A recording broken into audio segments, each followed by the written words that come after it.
And welcome to the first of hopefully many times around an adventure in the realm of Dungeons and Dragons. My name is Gerald Glassford from the Pop Culture Cosmos and Game Source. We want to thank you for listening to all of our great shows. We're here right now to go ahead and start for a couple of us here, our first time in either period or first time in many years like myself, ready to get into it right now for a fantastic adventure in the realm of Dungeons and Dragons. In fact, I think we're heading into the Lost Mines of Phandelver. So without further delay, I want to go ahead and introduce the cast that's here with us today. From Go Brothers Gaming, first off, my good friend and newbie to the world of Dungeons and Dragons, it is Octavio Gomez. Octavio, you all ready for this? Way to throw me under the bus, but yeah. No, I'm very ready. I'm excited. I got my character here, and he's itching for adventure. Can you tell me a little bit more about your character? Yeah, let me go ahead and give you a little something off the character sheet here. His name's Gomer Kane. He is a soldier. He's a cleric dwarf, and he's going to be helping you out on your quest through these mines, and we're going to be hopefully healing a bunch of people, doing our job, helping out, supporting. I'm sure you're going to be healing me quite a bit because of my own stupidity. But that's beside the point. Robert Gibson is here as well. Robert, I cannot thank you enough for joining us on today's adventure. You just want to go ahead and tell us, why you're excited about being part of today's game and a little bit about your character as well. Yeah, I got back into Dungeons & Dragons about a couple years ago, but never did it online, so this was my first time online playing it. I'm playing a Lightfoot Halfling rogue, actually, from where I'm spinning it off from the Ravnica book. So the background's from Arachnus Cultus. Playing with fire, a little bit of chaotic. He's putting a little twist to the game. Well, that sounds great. I cannot thank you enough for being here. I'm just so happy that everybody could make it and whatnot. Just cannot thank everybody enough for listening in on today's show. But we got to have a dungeon master to go ahead and round us up all together and head us out into our adventure. And with us today is a great dungeon master indeed, setting this up at last minute for us. And we just truly cannot thank him enough for doing so. Roger Hamilton. Roger, thank you so much for joining us today. Hey, no problem, Gerald. I'm glad to be here. Glad I could help out. And it's my first time DMing on Roll20, so don't expect a whole lot. Oh, no worries, no worries. Like I said, we're doing the best we can here. We're doing this off of Roll20. Players, just want to let you know, if you're not speaking, go ahead and hit that mute because we're going to get a little bit of feedback every now and then. Just want to give you a heads up. But we are excited for an adventure. And before we go into it, I want to go ahead and introduce my character. He is a human fighter and a folk hero, no less. His name is Shamat Khan.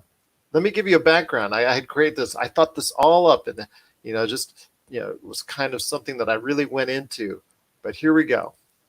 Following in a long line of bounty hunters as part of the Shamash clan, Khan remains steadfast in his lifelong quest to seek out those who turn their back on law and order.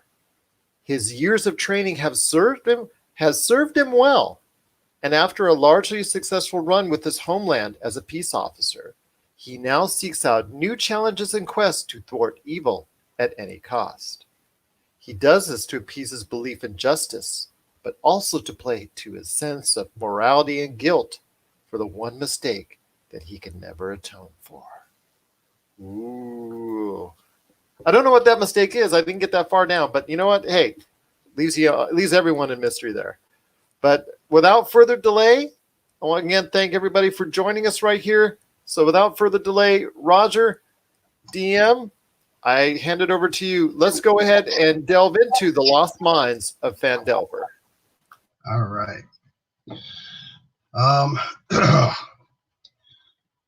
So in the city of Neverwinter, a dwarf named Gundren Rockseeker asked you guys to to bring a wagon load of provisions to the rough and tumble settlement of Phandelver. A couple of days travel southeast to the city. Gundren was clearly excited and more than a little secretive about his reasons for the trip, saying only that he and his brothers had found something big and that he'd pay you 10 gold pieces each for escorting his supplies safely to Barthen's Provisions, a trading post in Phandelver. He then set out ahead of you on horse, along with a warrior escort named Sildar Hallwinter, claiming he needed to arrive early to take care of business. You spent the last few days following the high road south from Neverwinter, and you just recently veered east along the Tribor Trail. You've encountered no trouble so far, but this territory can be dangerous. Bandits and outlaws have been known to lurk along the trail. So let's move over, and I will show you the Sword Coast map.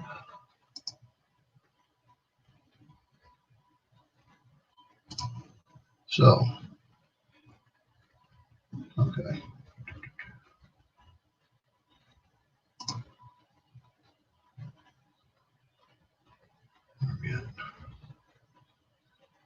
Okay, so you guys should be seeing the portions of the map at least, where we've got Neverwinter,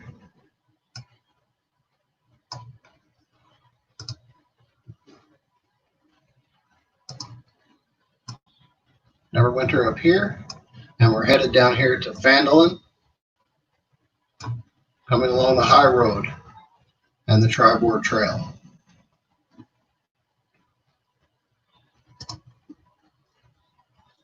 All right, so we've got a wagon and horse. Who is going to be driving the wagon? I think I would like to be at the head of this horse. Okay. There's a joke in there somewhere. Yeah. All right. Let's see. All right. I am going to. Sorry, I'm still getting used to the names and the characters. Who is that? Mine is Gomener Kane. All right, so I'm just going to use you to represent the party on the map here. All right, you see it there? I do see my little guy. Okay, so that's about where we are on the map. All right, so you are driving. So who is on the lookout while you guys are driving along here on the trail? I'll do the lookout. Okay, so pull up your character sheet and give me a perception check. So you're going to open up your character sheet and click on where it says perception. And that should roll the dice, and that'll be our first roll of the game. I'm on the character sheet. What do you want? You want me to give you my passive perception? Yeah, you can do that one. Because my passive perception is 14. Yeah, if you click on it should roll. Click on the what?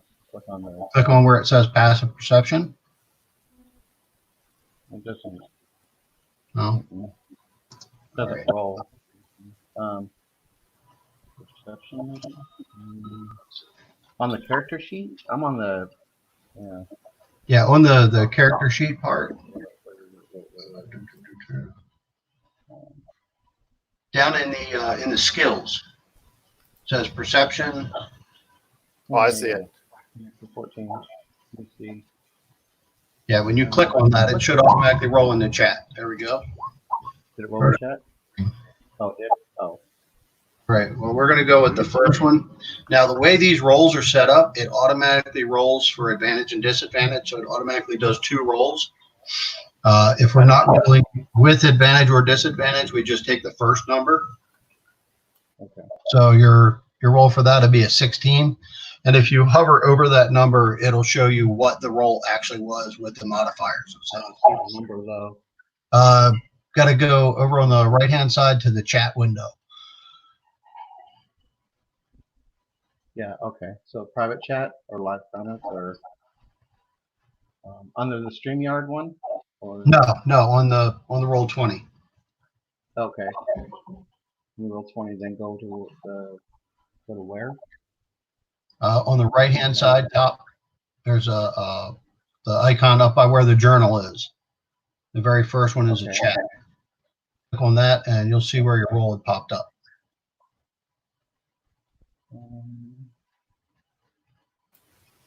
Tells me I've joined the game. The perception 16 to 9, perception 24 to 8. Yes. Oh, there. Never mind. I'll just scroll down. Yeah, I see it. Okay. Right. Okay, so that's your perception. Okay. So that's how we'll be rolling. Mm-hmm. You go from the character sheet, and what you want to do, you click on those things, and it'll automatically roll for it. That works the same for the attacks and things like that. Okay. All right. So let's see. Okay, so that's actually a good perception, and so as you guys are just going along the trail, it's nothing very interesting happening right now. Just going through the open fields. There's not much trees or anything happening. And let's move along the trail a little bit more here. So we're getting off of the high road and moving on to the Tribord Trail, which is a little more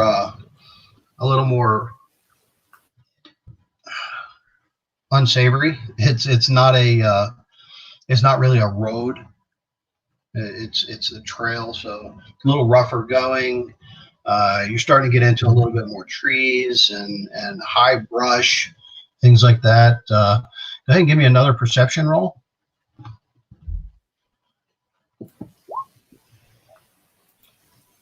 All right, 7.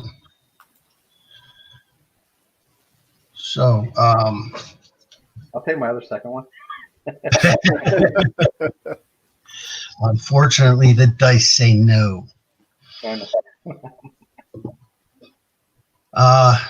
So as you're going along, you're not really noticing much. Uh-oh. Uh-oh. Yeah. But there are things happening. Let me see. I gotta find my stuff here. Hopefully they're not of the unsavory nature like the trail. So much stuff on this side of the game. Well, I feel like we're being setting up for the slaughter here. We're just going la la la la la la la la la la. Kind of how it works, yeah. Uh-oh. That's reassuring.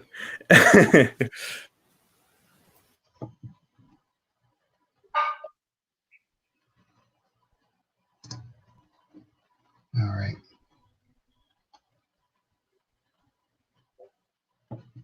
So suddenly, to your right, you see a face pop out of behind a tree. It's a small humanoid creature, kind of greenish color, and he's gonna take a shot.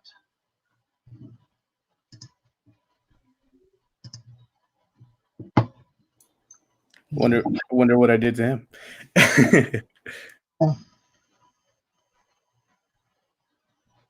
Okay. And in the meantime, can I stop? In the meantime, can I go and around, like hide behind a bush and work my way around him? Once you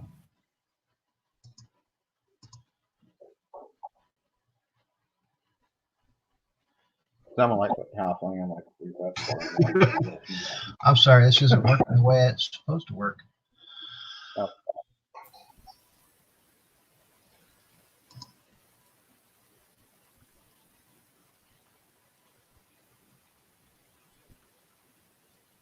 That's why I was taking a shot. I was shooting at the wagon.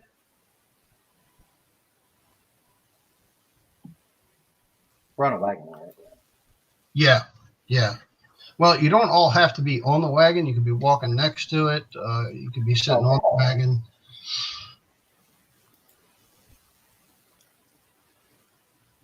But I'm so lost here.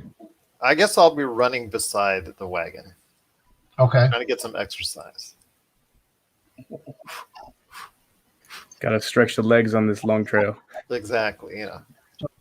Grumner, you just got shot. Darn. That 7 perception. And he did 5 points of damage. Piercing. So if you let's see. Get it out here. So much for being at the head of the horse, huh? All right. So I'll put you out on the game board there. If you click on your icon, you'll see the little circles pop up above it and below it. Yeah, I do see those. Okay, so the 10 or yeah, so the 10 that should be your hit points. Is that correct? Yeah, 10 is my hit points. Okay, so click on that 10 and just put a -5 and enter, and it'll automatically adjust your hit points. There you go. All right.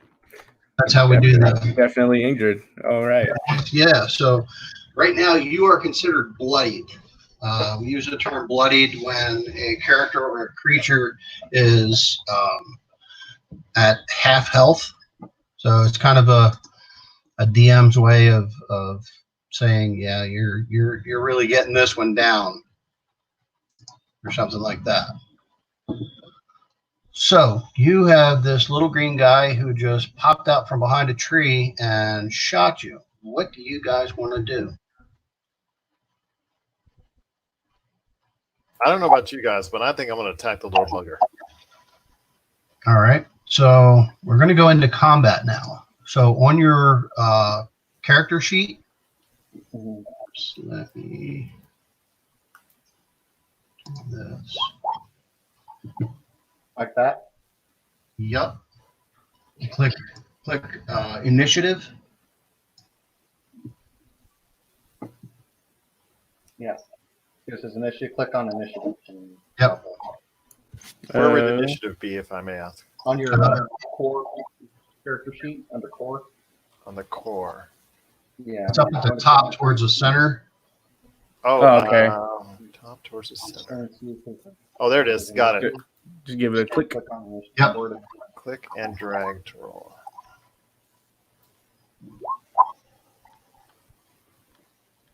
Did you get my roll, or? Not Yeah. Sure if you did. We got 3 on here. Let's see.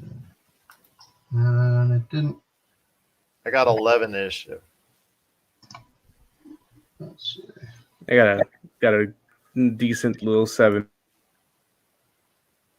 You got a -1, man. Oh, is that okay? Well, I don't. No.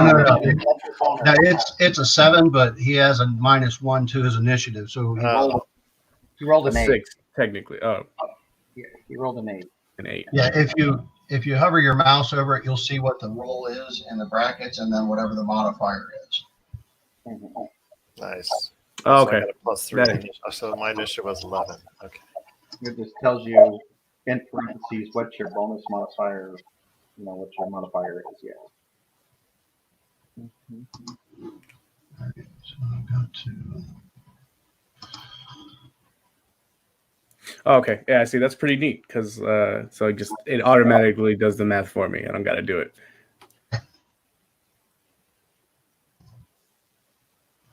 You got to have better initiative, man. What's up with that? I'm just a little shy, a little shorter in stature, but Because you're driving the horse, man. You're driving the horse. This is also true.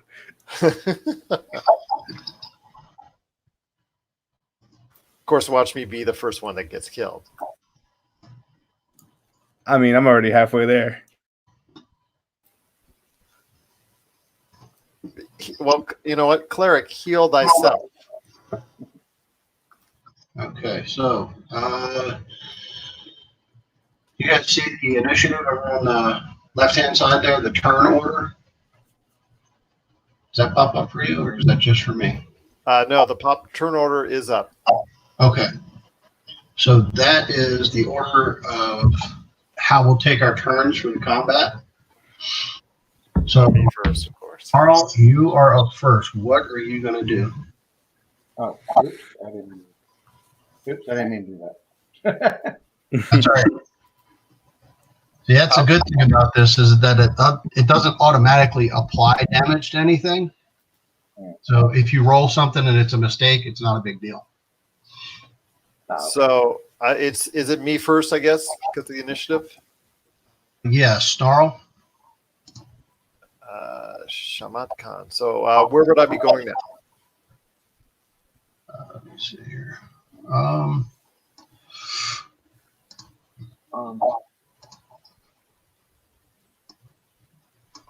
Oops. Let me go ahead and throw up a kind of a battle map here, and I can move us over to this, so you can get an idea of where everybody is. I'm going to move us to the next map, which is currently empty.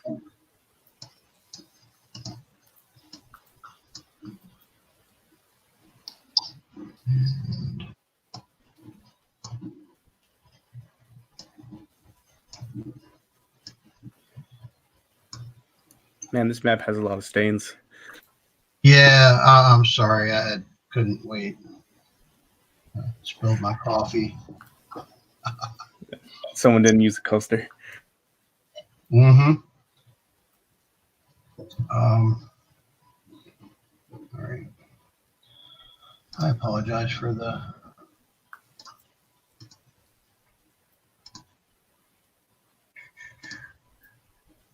delay here.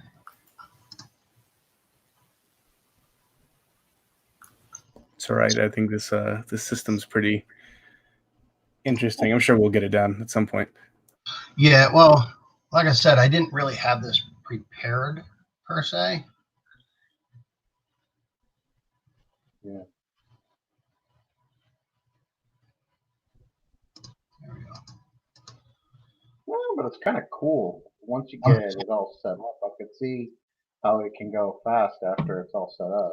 Yeah, I have, like I said, the dungeon master that I'm running through this campaign with in another game. He's spent a lot of hours preparing this thing, and I've got one homebrew campaign that I'm doing on my own that I've spent probably about 30 hours getting ready. So it's quite a bit of time goes into these things.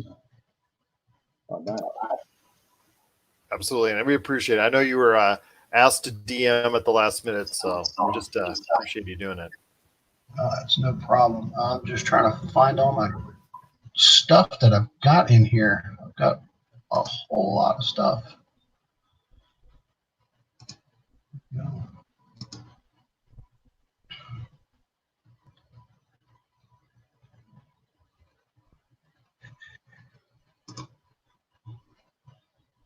This is not it.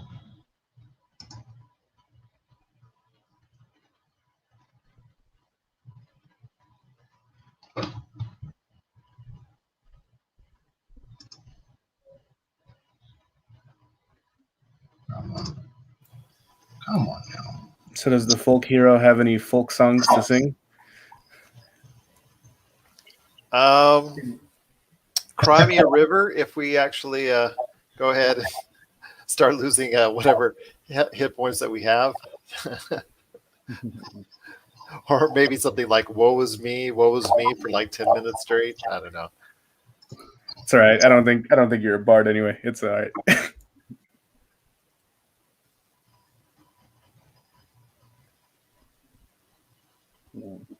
Keep repeating word is bird, word is word.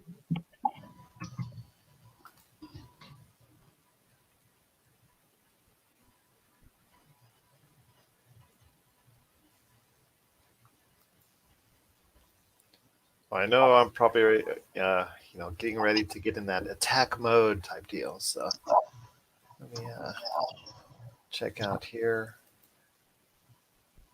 what I'm going to use. I have a longbow +5 and a great sword +4.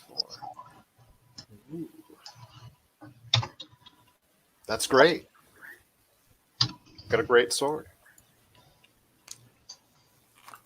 Oh, great swords are nice. They're great.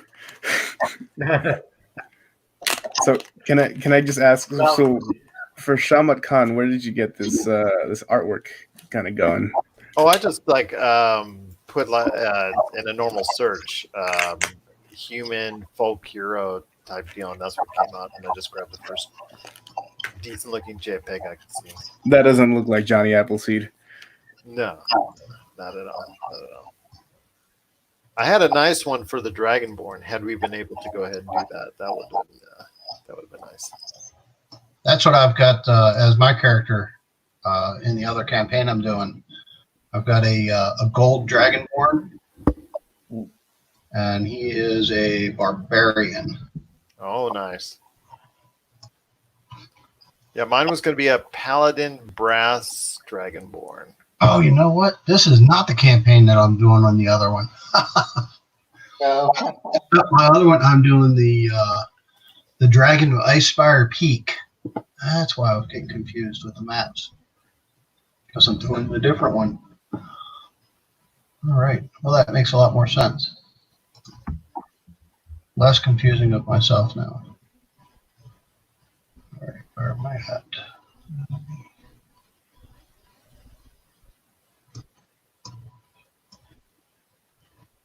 So let me ask if everybody's getting in on the internet, stuff like that. So we're switching our internet around.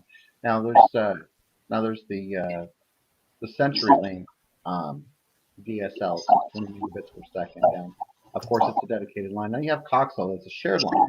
So now they have 150, 300, and even the Gigablast, 1,000 megabits per second. Which one do you think is? I mean, obviously, 1,000 is like $100, where you pay 65 whatever for the DSL. So, which is comparable, I guess, to the $75 for the 150 megabits per second for Cox. So, which one do you think is better as far as for internet speed? I had the CenturyLink for a while, and where I am located is about 1.5 miles from the closest hub they have.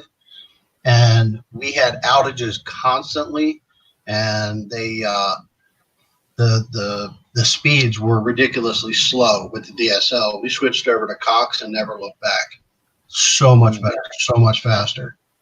Okay, where are you located at? I'm on the east side of town. Oh, okay, really? It's Sunrise Manor. Yeah. I'm also on the east side of town, and unfortunately for me, that for most of the time I've not seen CenturyLink available, so I've just had Cox as pretty much my only option where I'm at, and it's all right. I had to bump up and pay for a higher service and whatnot, but yeah, it's just.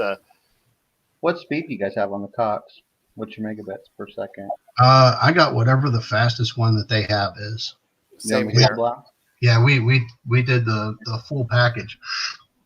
Yeah, that's 1,000. The Gigabox is 1,000 megabits per second. Yeah. Yeah, you can't get. I know that's faster, way faster than that. But that's like $100 a month, just for the internet. It's not like you don't get a package. Yeah. Yeah, and that's all I have from them is internet, because I use a Roku, so all of our TV is streaming. Yeah, that's what we're doing. Yeah, that's what we're doing now. We're just going to use the Fire Stick TV and all that. Just use the apps. Mm-hmm. Yeah, no problem. We're paying a lot less now than we were with DirecTV or with Cox Cable. Oh yeah. That TV is such the cable, the Cox, all the TV. It just seems to be really super high. Mm-hmm. And this way, we only pay for what we use. Right. Exactly. You guys see the I added some trees and stuff like that, and prettied up the little map here. Oh yeah. To put in, but now you see where the goblin's popping out. So now one more thing about this. over on the left-hand side, you get that menu with the select and stuff like that. There is an icon. It's the 2, 3, 4, fifth one down. It's like a little ruler in a circle. And if you click on that, and you can't move your character, but if you click on your character and move your cursor, it measures automatically for you, so you can see how far you're going and your distances and stuff for aiming. And So when you click on your character, then you click on what? The circle? just click on your character and then hold the button, hold your left mouse button down and move your cursor. It should show you an arrow with the measurements. Did you click on the measure tool? No. Left-hand side of the screen, the menu over there, there's like a little arrow and a box and a paintbrush. Yeah, I see that. Yeah, it's the one right below the zoom tool. If you hover over it, it has a pop-up says snap to center. Well, I got to move the turn or whatever thing. There you go. Oh, that's not. Yeah, snap to center. And now when you click on your icon and move your mouse, move your cursor, you can see the measurements of how far you are away from things. So like with your ranged weapons, you have certain ranges you can go. So this way you can see if your weapon's going to reach, if you have enough movement with your character to get to something. But in order to move, you have to go back up to the arrow on that menu and click on the select and move to actually move your character. And then, yeah, okay. Yeah, I got that. Okay. And I'm like 15 feet away from this guy. That was a nice shot. Yeah, he's lucky he didn't get disadvantage. If you're within melee range and you use a ranged weapon, you have to take the disadvantage. So, let's see. Snarl, you are up first. What you gonna do? Shama Khan, you mean? I don't know. It says Snarl in the turn order. That's not Snarl. That's Shamet. Okay, there we go. I don't know where the Snarl came from. No worries. So I'm going to go ahead and I'm 15 feet away. It looks like. Can use a ranged weapon. Okay. I'm going to probably go. I'm going to use my longbow then. I'm going to use my longbow. So then you go ahead and click on the longbow, and it should give you a roll down in the chat.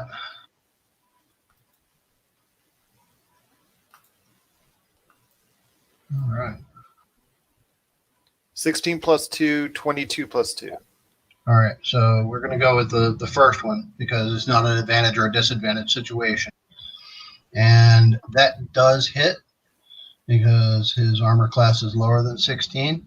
So click on where it says longbow down at the bottom of that roll. Yes. In the chat window. And then roll the dice again. Just click on where it says longbow in the chat window. Yes, I did. And it should give you a roll for damage. There you go. So you did 11 points of damage. And you have killed that guy. Yes. Yes, yes, yes. First kill of the game. Killed that sucker. All right. I have been avenged. Well, I'm not Yes. quite dead yet, but you know, the opportunity presented itself. Octavio. I'm very bloody. But now his buddies are coming out. Oh no. There's always bigger fish. Is there a run feature in this game? You have a max speed for your character. And I'll Pokemon. I may be using that max speed, but let's go ahead. Actually, you can do a run. What you could do is a dash action. So if on your turn you decide that you want to run as far as you possibly can, whatever your speed is, like if your speed is 30, instead of actually doing something on your turn, you can run your full speed and use your action to run your full speed again. That's called a dash. But then you don't get to attack or anything. That just uses up your action. Of course. So for each turn, you get an action and a bonus action and movement. That's the three things that you get to do on your turn. Bonus actions are limited. We'll get into that once it's like really relevant. But it's especially for spellcasters because some spells can only be done as a bonus action. So what do you say, guys? What are we going to do? We got coming out on opposite sides of us. Who am I missing in the initiative now? This guy. I only, yeah. I say the only one I see now is Shaman. I don't see. Yeah, I only see Shaman the as other well. two. I Yeah. don't see the other two. I think Robert's the only one who hasn't had a taken turn because Octavio got hit. All right. And that's my turn, ladies and gentlemen. Yeah, Octavia should be last, right? Let me see. Yeah, Octavia should be last to go. Yeah, my initiative was the lowest. So I think Shaman was the only one that attacked.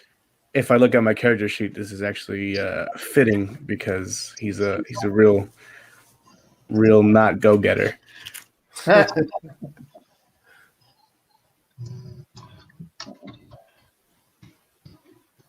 So he's only 10 feet away from me. Get my broadsword. My great sword, I should say, right already. Slicing and dicing.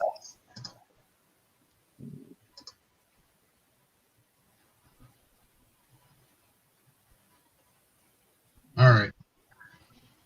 So now we have. I don't know why that guy's in there.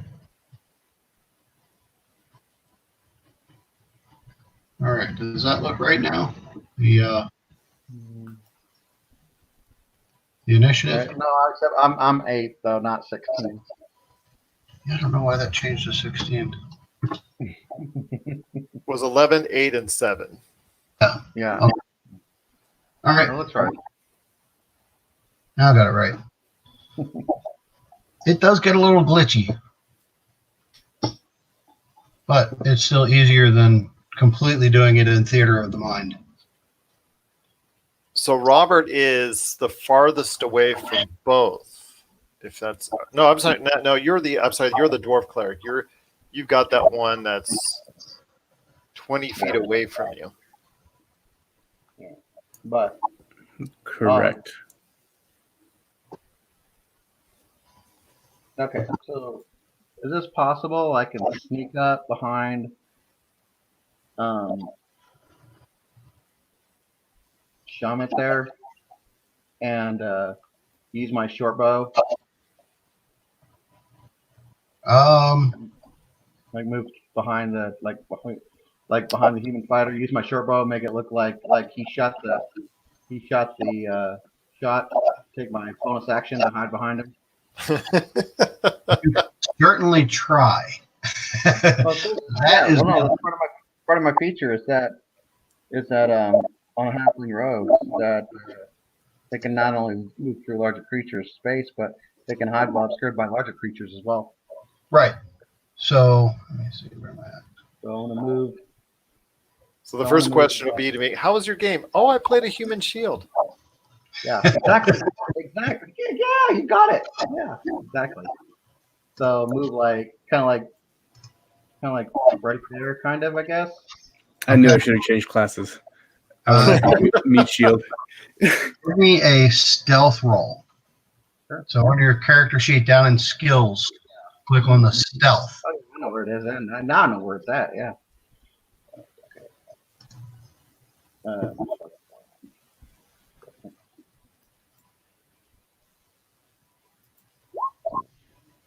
All right. So now I check on this guy's perception. Okay, yeah, he didn't notice you back there, so you go ahead and attack. All right, cool. Whenever you want to stealth or you sneak, you do a stealth roll, and I do that versus the whoever you're trying to hide from's perception. Okay. And you beat him. Now we're going to.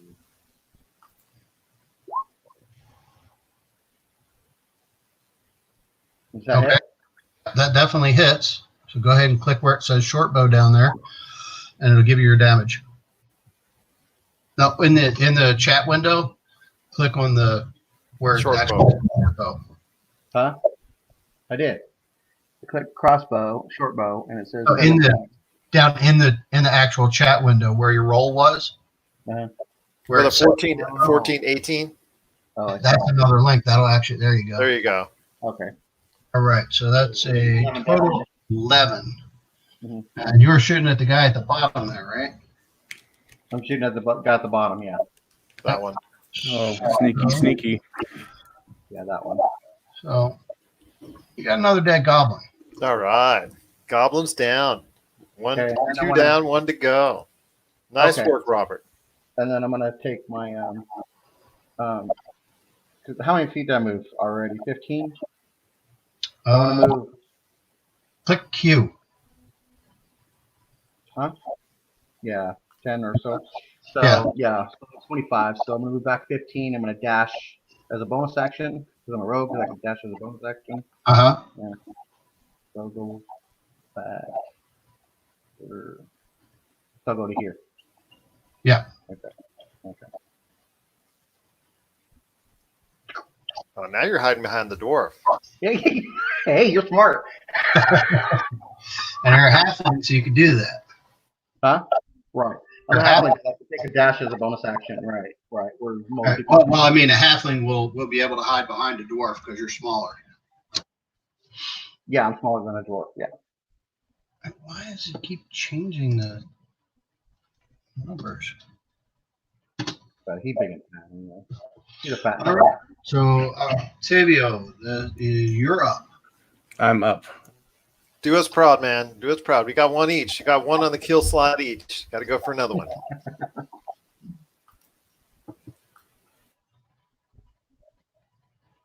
What you want to do? Okay, so first, I think I'm gonna cure my wounds. I totally forgot to unmute my mic for a second, but yeah, I think I'm just gonna heal myself real quick, just in case. So Oh, I had it backwards. I thought the Shaman was the human fighter. all right, so it's asking me what level I want to cast this at. What should I do with this? What level spell is it? Where would I check that? Because I have cure wounds, and that's all it says. You see. Well, you're probably only trying to cure what 5 hit points, Yeah. and then cure wounds is how many does that heal? It says 1. Oh, did I press something? Ignore that. I didn't. I accidentally clicked something. It says 1d8 plus 3 healing. Oh, 1d8 plus 3. Yeah, I would just cast it at first level. First level. All right. Submitting. There we are. I'm trying to cure 5 hit points. So yeah, should be touch healing 6. So right. Yeah, if your character is first level, you can't cast spells that are higher than first level. Oh, okay. That Yeah. makes sense. I'm sorry, my mic was muted. I was talking and Oh, talking to myself, apparently. yeah. So healing touch is 6. It says, so you probably you All should right. be healed 6, right? And then you go back up to your to the center circle where you have the 5. Click on that and just put +6 or plus whatever. Take you back up to your maximum. All right. +5 to get my max. So you're at 10 hit points? I'm at 10 hit points, and therefore I am more fit to be a human shield. So So that is an action. So you can still do a bonus action, and you can have a movement if you want. Or you could just end your turn there and say, okay, I'm gonna keep on hiding my halfling buddy, and I'm just gonna stand right here. all right. Yeah, I've got a whopping 12 hit points, so yeah, I'm not far ahead of you. Well, that's a good thing because the goblin is going to attack you. Oh boy. Yeah, go hide behind the dwarf.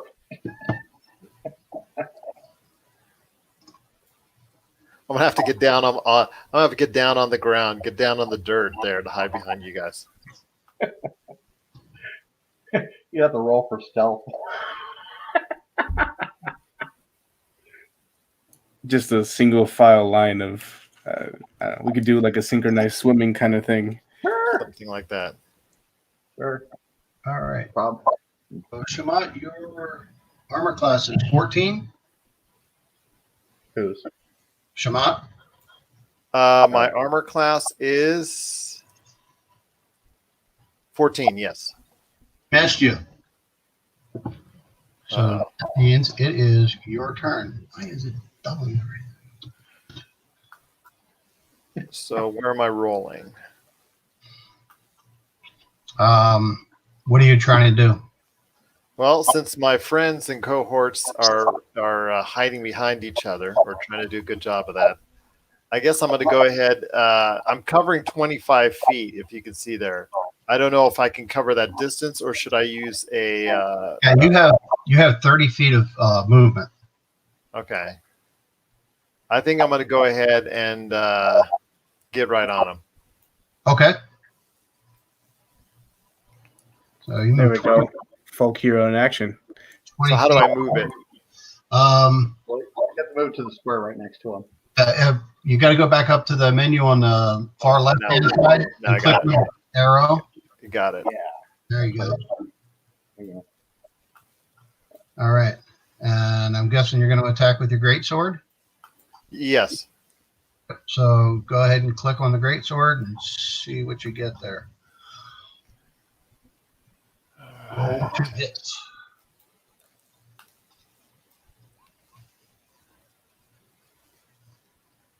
What I get? All right. So that's a 11 third. plus 2, 14 plus 2. So we go with the first number because you don't have advantage. And his armor class beats your attack. So you missed. So you swing your sword and it comes down and just sort of grazes off of his shoulder. You might have scratched him a little bit, but it's not even enough to do anything. Oh, no. Thanks, guys. No man, it was a great sword. Not so great now. I should have done ranged. All right. So you still have 5 feet of movement. But if you move away from him now that you're in melee range, if you move away, he gets a attack of opportunity. So he gets a chance to attack you if you move away. Otherwise, can I defend myself? Or Well, that's a part of your armor class, really, is your defense. I think I'll hold my ground. Okay. So, Robert, you are up next. How are we going to kill this thing? Through the power of friendship. Don't know how that's going to work with a goblin. I thought about going up throwing dirt in his face. You can do whatever you want. This is open world. That's the great thing about Dungeons and Dragons. Here, I move right here. Yeah. So I'm on my knees right now, begging for him not to strike me down. So this evil goblin dude. I wouldn't do that. You're probably 2 feet taller than him. Would he see me? I mean, would I be able to stealth over there like that? That is going technically within his melee range, so he would get an attack of opportunity if you're going that close to him. You're not going to be able to sneak past him like that. But if I move right here, I still get a sneak attack anyway because I've got an ally with me. Yes. Okay, yeah, let's do that. So we'll move. Okay, so we'll just move here and move 20 feet there. All right, and we're going to attack my rapier. If I can find it. It's in his bag somewhere. Yeah, that sucks. It's a 10, I think. Yeah, that's not going to hit his armor class. So now we've got two of you standing right next to him. And They're again, both looking at each other, going like, "Uh-oh." well, Robert, you can use engage as a bonus action so that he doesn't get an attack of opportunity, and you can move away. You still have, I think, 5 or 10 feet of movement. Yeah, that's what we're going to do. We'll use a disengage bonus action, and we're going to move. We'll go right there. Okay. Yeah, allies with an ally, you can move through an ally's space without any disadvantage. Well, even so, even if it was a creature, I still could because it's a larger creature than me. Yeah, with rogue. Anyway, so that's part of the halfling trait. Yeah, halflings are cool characters, especially when you get into combat and you roll a 1. You have the luck to reroll natural ones too. All right, so Octavio, it comes back to you. It's all up to you, man. Okay, so I Don't think fail us. I have what is this? I have guiding bolts. Is that something I can use like right now? That is. All right, I'm gonna go ahead and click on that guy. Unfortunately, you're guiding. Wow, we're sucking here. We're going down. You see these other guys coming up, and they're getting into melee with them, and nobody seems to be able to hit this one goblin. And you're getting a little nervous, and you prepare your spell, and your hands are doing what they're supposed to do with the spell. And just as soon as you're about to cast it, your hands shake a little bit, and this little bolt of white light just goes zipping by the goblin's ear. And he's like, That'll show him. The goblin gave you intimidation, man. And we're boosting the goblin's confidence, just before he dies. Just a warning shot to not mess with us. all right, so now we're back to the goblin. He should feel confident. So he's feeling pretty cocky now. He's gonna attack Shamat again. So all three of us whiffed. Oh, great. And at least I whiffed from a distance. And he missed. Yay! Be able to hit anything. All right, so he's going to try to back up now. It's all right, Goblin. It's something in the air. Question to you. When you're saying he missed, are you rolling as well? Yes. Yeah, you guys don't get to see my rolls. We don't get to see. Oh, okay. That was my next question. Yeah. Yeah, I could set it up so that you could, but I don't like to do that. As a dungeon master, I've always played behind a screen. So leaving a suspense. Okay. Yes. So he is going to try to move away, which means, Shamat, you are going to get an attack of opportunity. So you get to do one melee attack against him. I will take that melee. Oh, yeah, you get opportunity attack. Mm-hmm. So am I using, I'm just using my great sword again, which wasn't so great last time around. Yeah. Well, you can't use, you could try the bow, but it's probably not going to work because it'll be a disadvantage. Ranged weapon melee. So I use my great sword, correct? Yep. Okay. Here we go. Wish us luck, gang. You can do it. Oh, yeah. There you go. That is a hit. Let's go ahead and roll some damage. Here we go. Fingers crossed, guys. All right. With 9 slashing. That, So he's hurt, I would assume, but not killed. actually, you killed another goblin. Oh, yeah.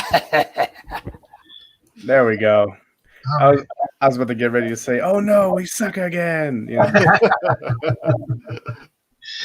Okay, so you just vanquished 3 goblins. Nothing else is coming out right at the moment that you see. What do you guys want to do? Let's do well, I'll take a look around. I want to investigate the goblins and the area as well. Okay. I'll look for tracks. I'll see where they came from. We'll see like which direction they came from, stuff like that. Yep. Give me a perception or investigation. I'm sorry, because you're specifically looking for something, so it's investigation. Yeah, I'm just looking to see like if I can find any clues where they come from. Let's see. Find us some goodies. Not to mention my path. That's a good investigation. All right. Yeah. So as you're looking around, going around behind these trees where the goblins were hiding. After a couple of minutes, you notice there is a trail that leads off in the trees behind them, the trees that I didn't put on the map. Okay. So I call my buddies over to show them the trail. So you, after looking at this trail, you can see there's probably been about a dozen goblins through here, and the ground's kind of matted and compacted behind the trees. Looks like these guys have been using this place to ambush people on the trail for some time now. They picked the wrong band of folks. This time they did. So you guys want to just keep going on the road we're going on, or you guys want to check out this trail? Would we be able to take the wagon with us? Should we look for any fallen supplies or anything? Anything we can go ahead and distribute amongst ourselves? You can do an investigation on the to search the goblins. Yeah, that's what I was saying. That's what I was rolling investigation for, was see if there's any thing on the goblins, like what, like. Oh, okay. Well, I did that one for finding the trail, because you mentioned the trail. Okay. So give me another roll. You can each do an investigation roll, because there's 3 goblins. You can spread out and check them all out. Awesome. Okay. Investigation's a 14. Oh. You guys can roll too.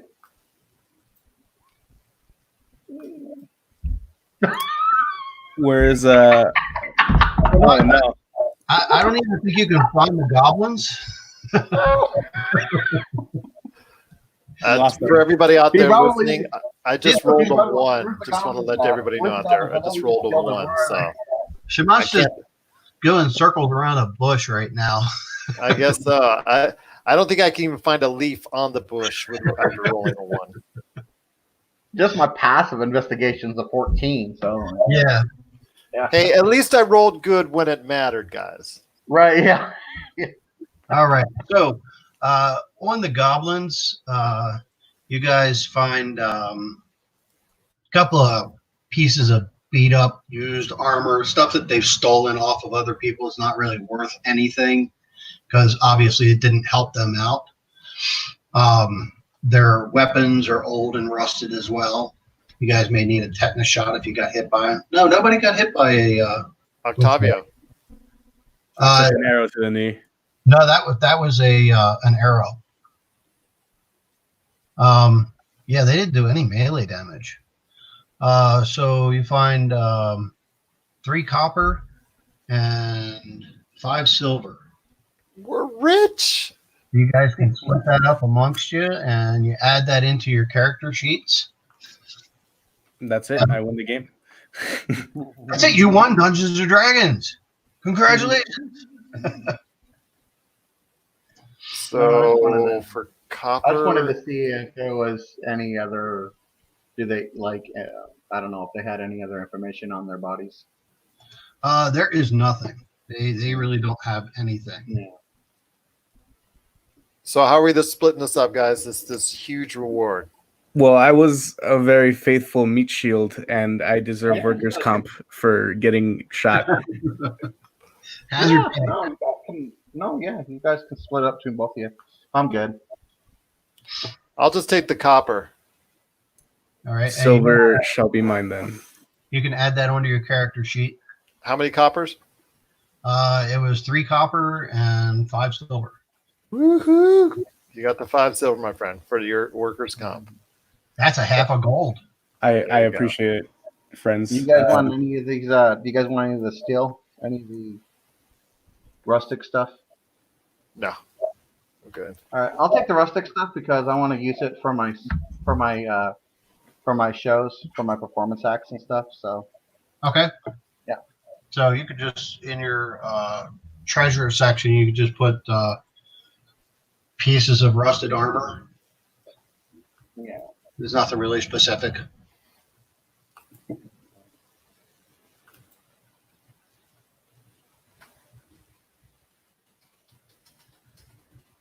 No. All right, so it was 5 silver, and I add that to the little SP section on my character sheet, right? Yes.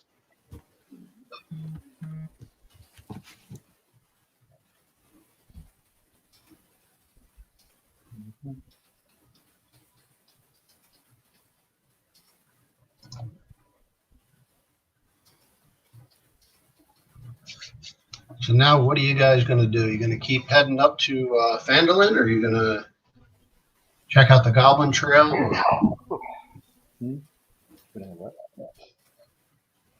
don't know. I kind of want those gold That pieces. road or We get 10 each, right? If we complete this quest. Hey, let me ask you a quick question because I've got Art Chapman here on the watching us on the stream, and thank you so much for watching us on the stream. Okay.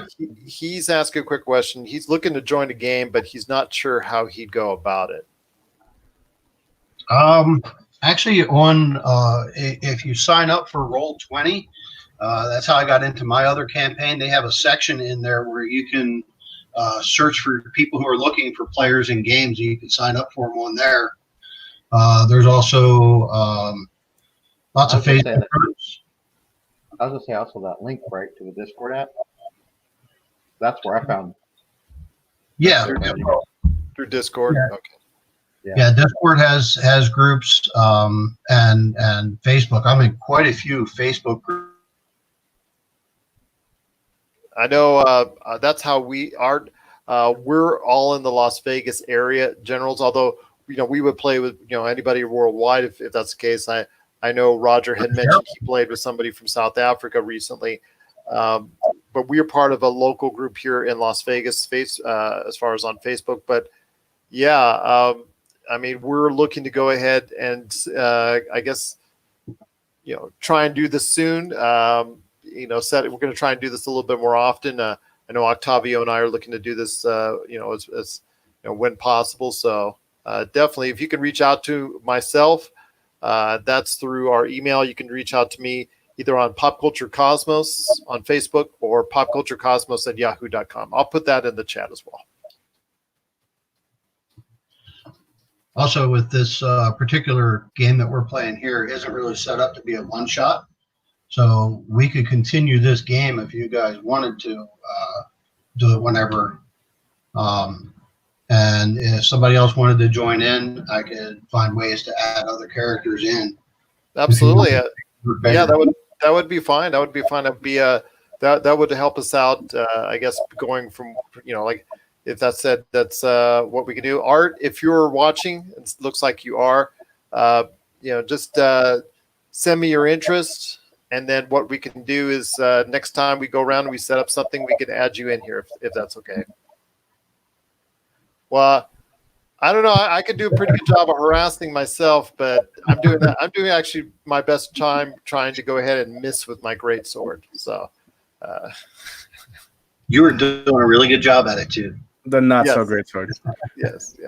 See, my thing was I got on Roll20 earlier, but I didn't know how to start it all, and I was very confused because it doesn't really give you much directions or tutorial how to do it or what so on and so forth. So that's when I met you guys on the Discord, and then then you guys showed me what I should do on the Roll20, and that helped me set it all up. Okay. So Roll20, it doesn't really give me much like how to actually get involved and get into the game. Yeah, I had to. I watched quite a few YouTube videos on Roll20 and how to do different things. Roll20 also has a forums that's in the game, and they have Facebook and all that other stuff too. But from what I personally have seen, the YouTube videos have helped me out the most with how to do different things. Obviously, I'm still learning though. But yeah, that's been my biggest thing. I have another campaign that I'm doing. There's a guy that I contribute to on Patreon who develops content and stuff. He's DM Dave, and I pay for content, and I've converted a bunch of his stuff over to Roll20. It's not designed for Roll20, but it takes a while, but it can be converted and done online. So that's another campaign that I'm working on starting up with some of my friends and at least one of my kids.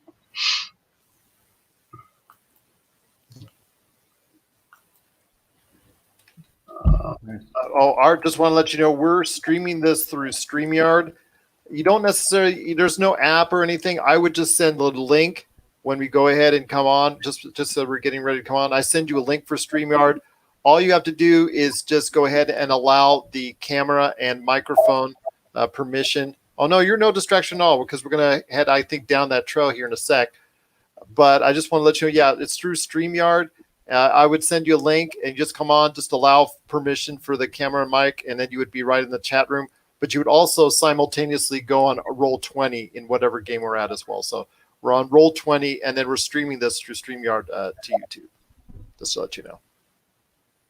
All right, I guess there's a trail that we need to go down. All right, so we're going to continue down the Triboard Trail. Someone else can drive this time. I will do so. How about I will? Even though I'm the tallest and probably the easiest shot of the three of us, I will go ahead and do so. All right, so let's see, let's get just about there. And why don't you give me another perception roll? That didn't work out well for me last time, but let's go ahead and see what we got. Well, you're doing it for the whole group this time, so let's see how that works out. Oh my gosh. Don't send me hate mail. That was Nope. perception, correct? Yes.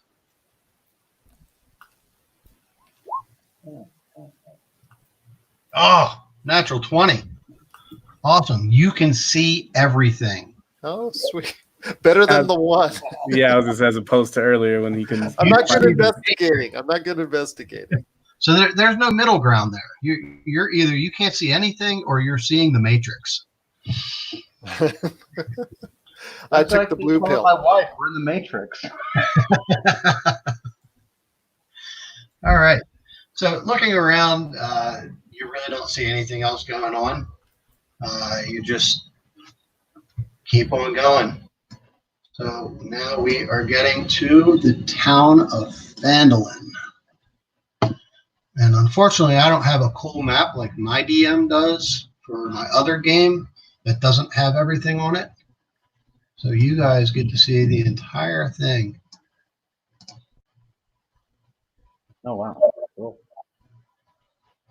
All right.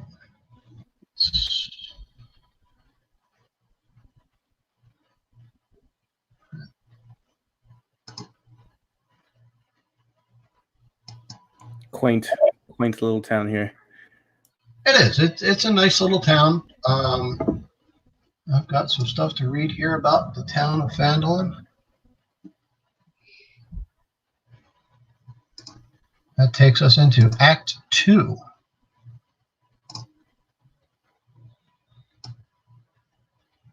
Is this the town where the goblins came from? You don't know that. Oh. That's the trail, but that's the trail though, right? That we followed.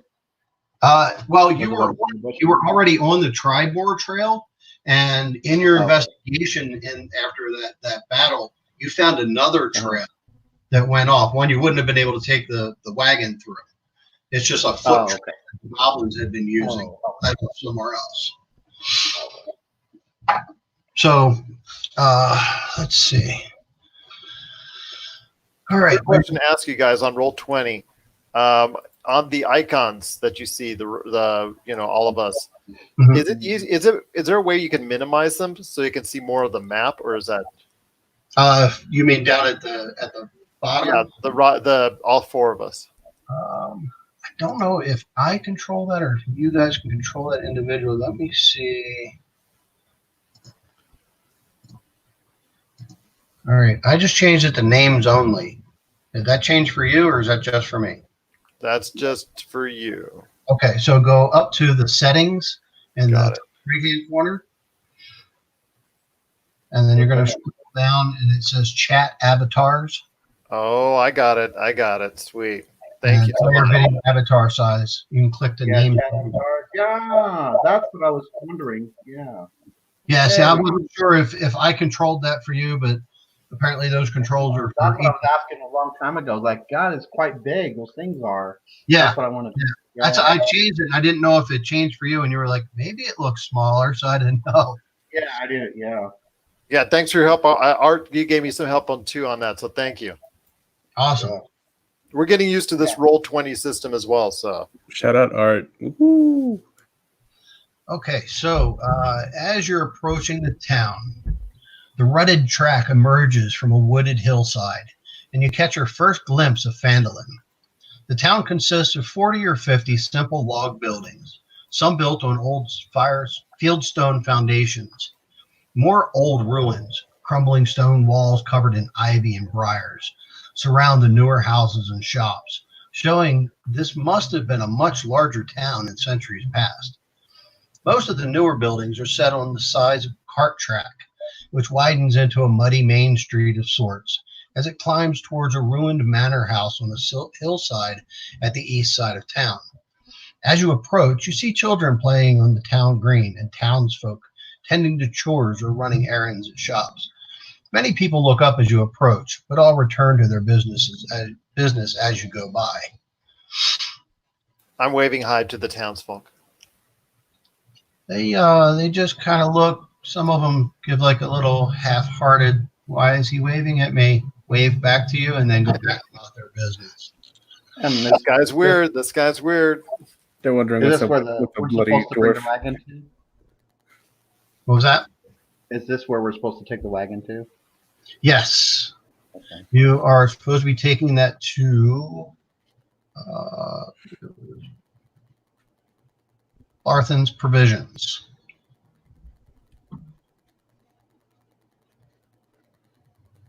That it looks like. Oh, okay. Oh, okay. So it's right next to the entrance of the trail.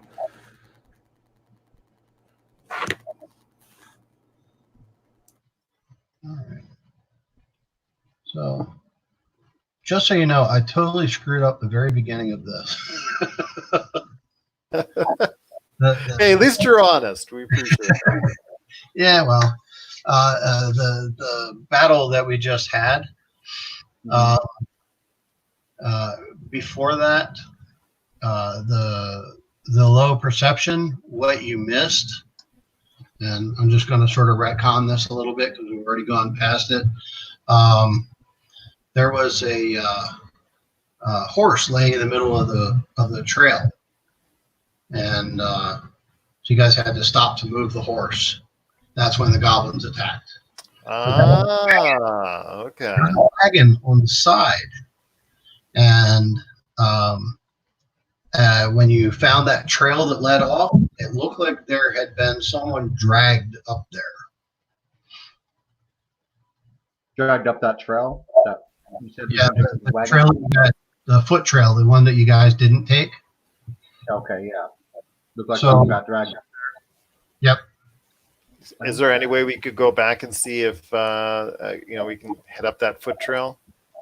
You can. Do you want to drop off the wagon first? Yeah, let's go I'm ahead and saying, drop yeah, off the we'll wagon. probably drop off the wagon and probably stay the night. 'Cause we've Okay. been traveling, right? So We've been traveling all day, right? We can't stop here. This is Goblin Country. everywhere is Goblin Country in this world. Oh, Well, I'd like to. Well, I like to try to see. Well, we're gonna stay. Well, if we're gonna stay here for the night, if we're gonna do that, I'd like to get together with the, uh, the head person of the town and see if I can, you set up a performance for them and put out some, flyers out or whatever. Tell people to let people know, hey, there's gonna be a entertainment tonight. There you okay. go. Well, one thing I do want to say is let's not forget the foot trail though, because I want to see if there's somebody there that might need some help. Yeah. So when you get to Barthen's Provisions, let me see who runs that. Give me a name. Okay. Something. I'll give you a name.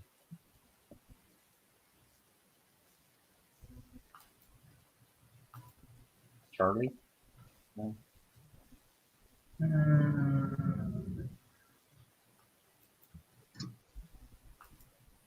There's more stuff. I've got hyperlinks and all kind of stuff.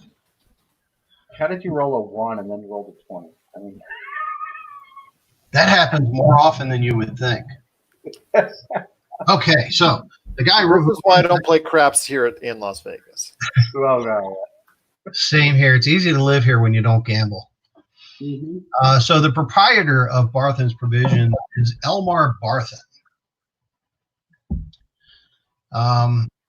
So when you guys arrive and he sees that you have the cart and the provisions that Gundren Rockseeker had sent you with, he says, well, hello, gentlemen. I see you have Gundren's provisions. Do you happen to have Gundren with you? Do we? What is a Gungeon and how can I find it? Gundren Rockseeker is the one who was paying you to bring this wagon. Remember, he went on with his bodyguard, Sildar Hallwinter, ahead of you a couple of days. That's right, man. Oh, he went ahead of us. Okay. Yeah, he left a couple of days ahead of you. How nice of him. And because he had business to take care of. So Barthen wants to know. No, he didn't come with us. Where's Gundren? Ominous. I actually don't know. He's my cousin, though. I think I should look him up while I'm in town. Gundren was supposed to have arrived here a couple of days ago, and we haven't seen him. We thought that perhaps he had waited for you along the trail. So you're telling me you haven't seen him? Oh, things are starting to connect. No, we have not, Senor Barthen. Yes. Well, that does present a problem because he was supposed to provide me with the gold that I am to pay you with for bringing these provisions. About that.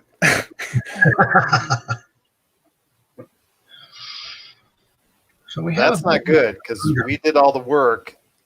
My good friend over here took a shot in the knee, the deadly arrow. 5 hit points. Twas Yes. 5. Well, he's standing here. It doesn't look like it was too deadly. But no, if he's that's fine. the case, we need to be compensated for our work and putting our He's lives fine. in danger. I shake him up a little bit. You have not seen Mr. Rockseeker anywhere? That might have been the individual that got dragged away, guys. Yeah, I'm thinking that too. Was dragged away? Was he with you when that happened? You let him go? No, we just saw what looked like it's something that was dragged away after we killed the goblins. So An oversight. Yeah, we're thinking he may have gotten caught by the goblins, but we wanted to make sure he wasn't here first. Well, that presents a problem. Would you be interested in upping the ante on your pay? Yes, I like pay, so yeah. I do. Most people do. Most people do. Gold motivates people. So here is what I will present to you. If you are able to find Mr. Rockseeker and return him, I will pay you an additional 30 gold on top of whatever he promised to pay you. What do you think, guys? I think we can do. Yeah. So that's a deal? Robert?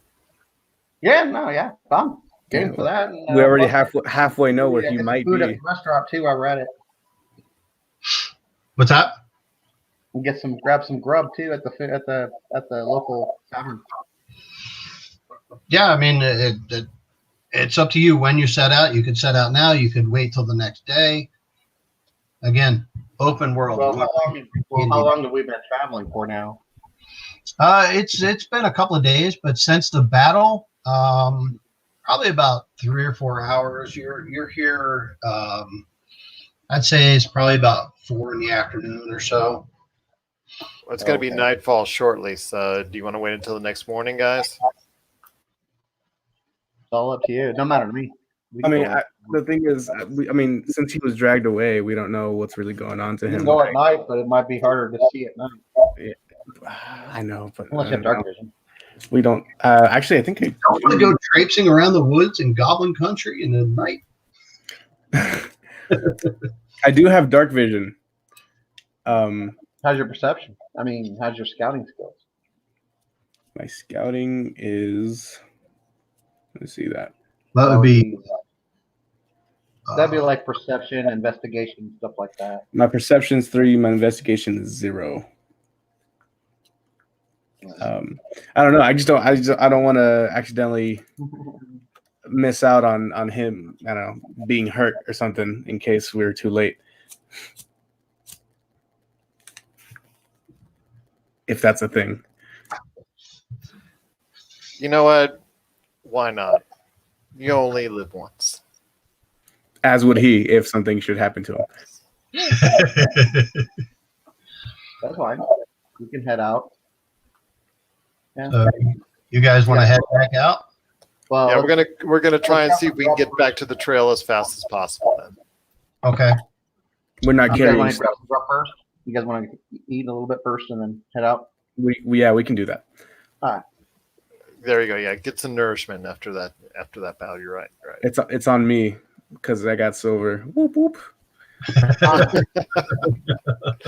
It's okay. I could probably take care of it. I'm sure. All right. So where do you want to go? Where do you guys? We're gonna do the fight. We're gonna do the dine and dash. Well, you guys go ahead. I'll get the bell and then like. So we want to go to Stonehill Inn. Yeah. Sure. All right. Let's see. What do we have for the Stonehill Inn? Man, after he was telling us all that, I should have rolled for hindsight, huh? In the center of the town stands a large, newly built roadhouse of fieldstone and rough-hewn timbers. The common room is filled with locals nursing mugs of ale or cider, all of them eyeing you with curiosity. The modest inn has 6 rooms for rent. You could stay there if you like.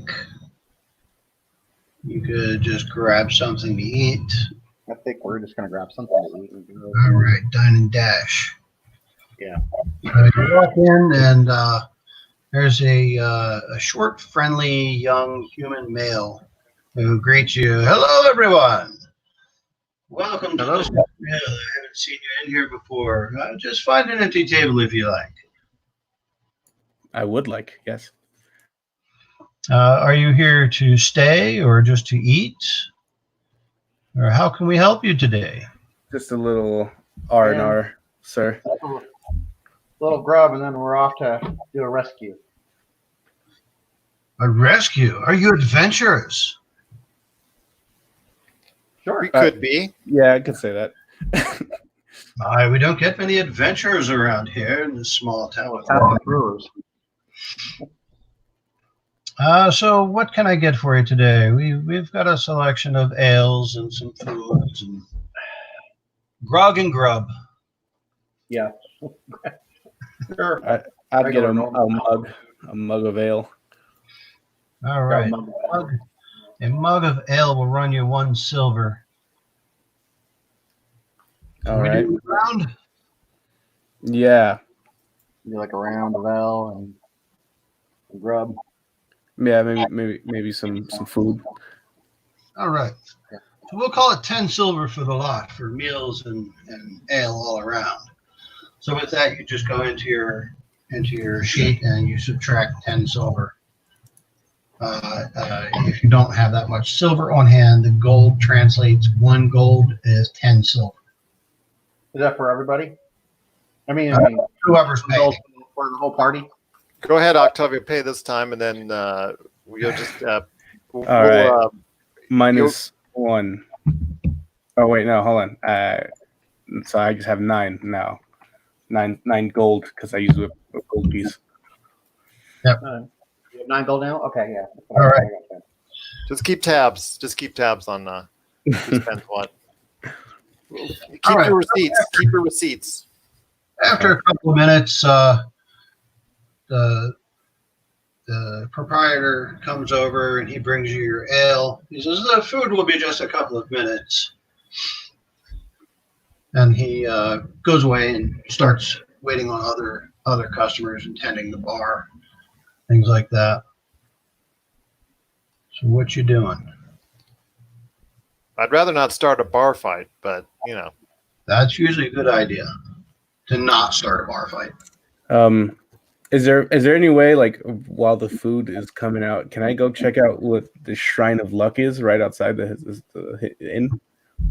Sure. I gotta find it. it is to the right of Stone. Oh no, I mean description and stuff of it to find out what it is. I think I should have gone into my backstory a little bit, everybody. Okay.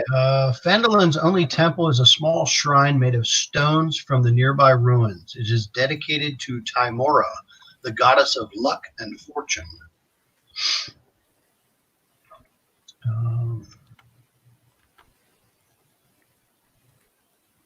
Do you think if we pray to it or pay our respects, we get some extra? No, I don't.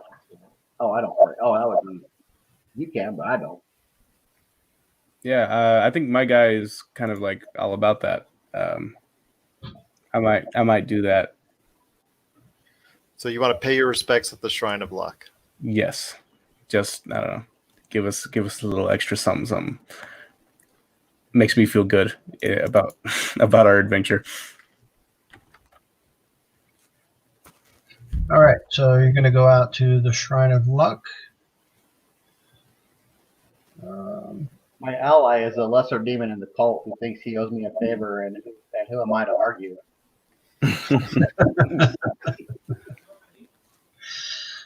The goddess of luck and fortune might not be your thing if you're allied with a demon. Yeah, no, it's not.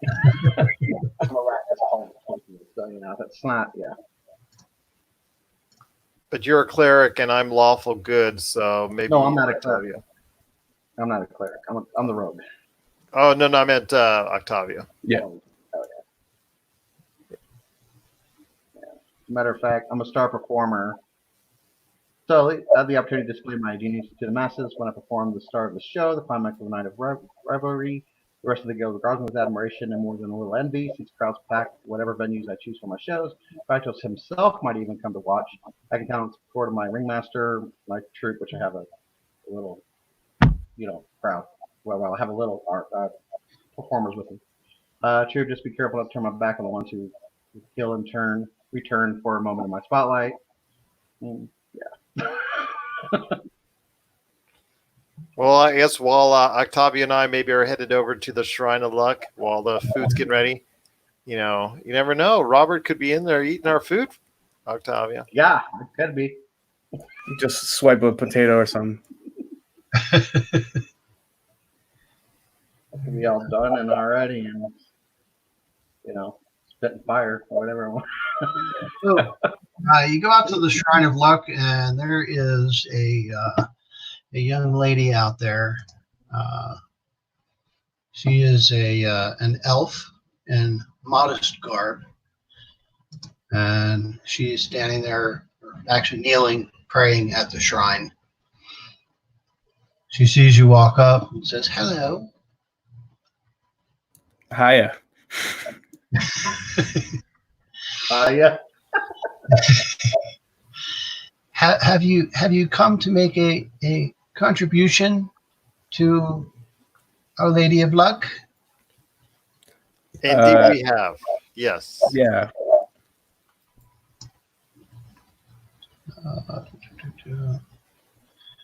It's Timora, is the goddess, the Lady of Luck. Vegas, baby. Lady Luck. Yeah, she's a lion, somebody. Not a whole lot of luck going on here lately. I will offer up my 3 wonderful, beautiful, just acquired copper pieces. Freshly pried from Goblin Hands. Yes. Thank you. That is much appreciated. I will use this to help out the Harpers. I think I'm going to donate like 2 pieces of silver. Also freshly acquired. Oh, how gracious of you. You're welcome. The Harpers will be very pleased with your donations. Oh man, I'm not there. I can't hear anything going on. Okay.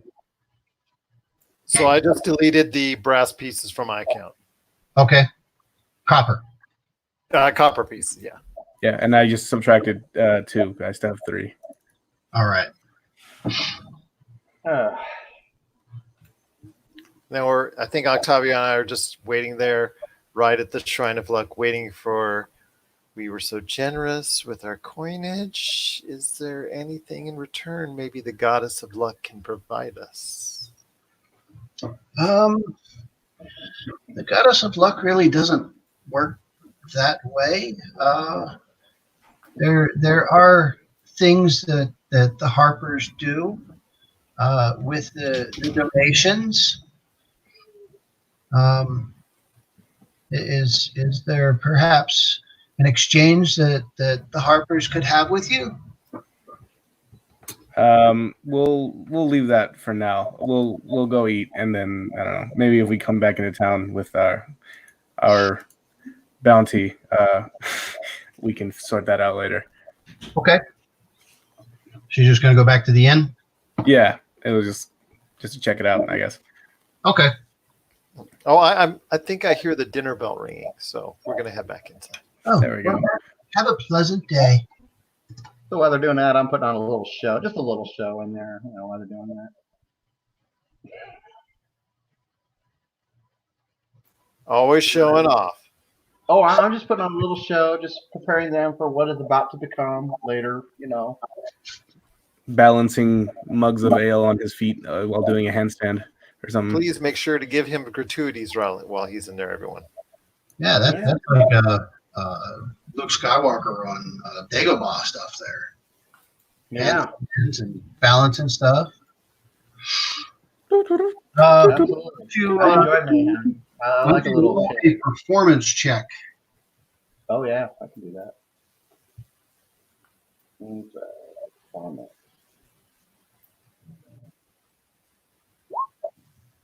All right, 15.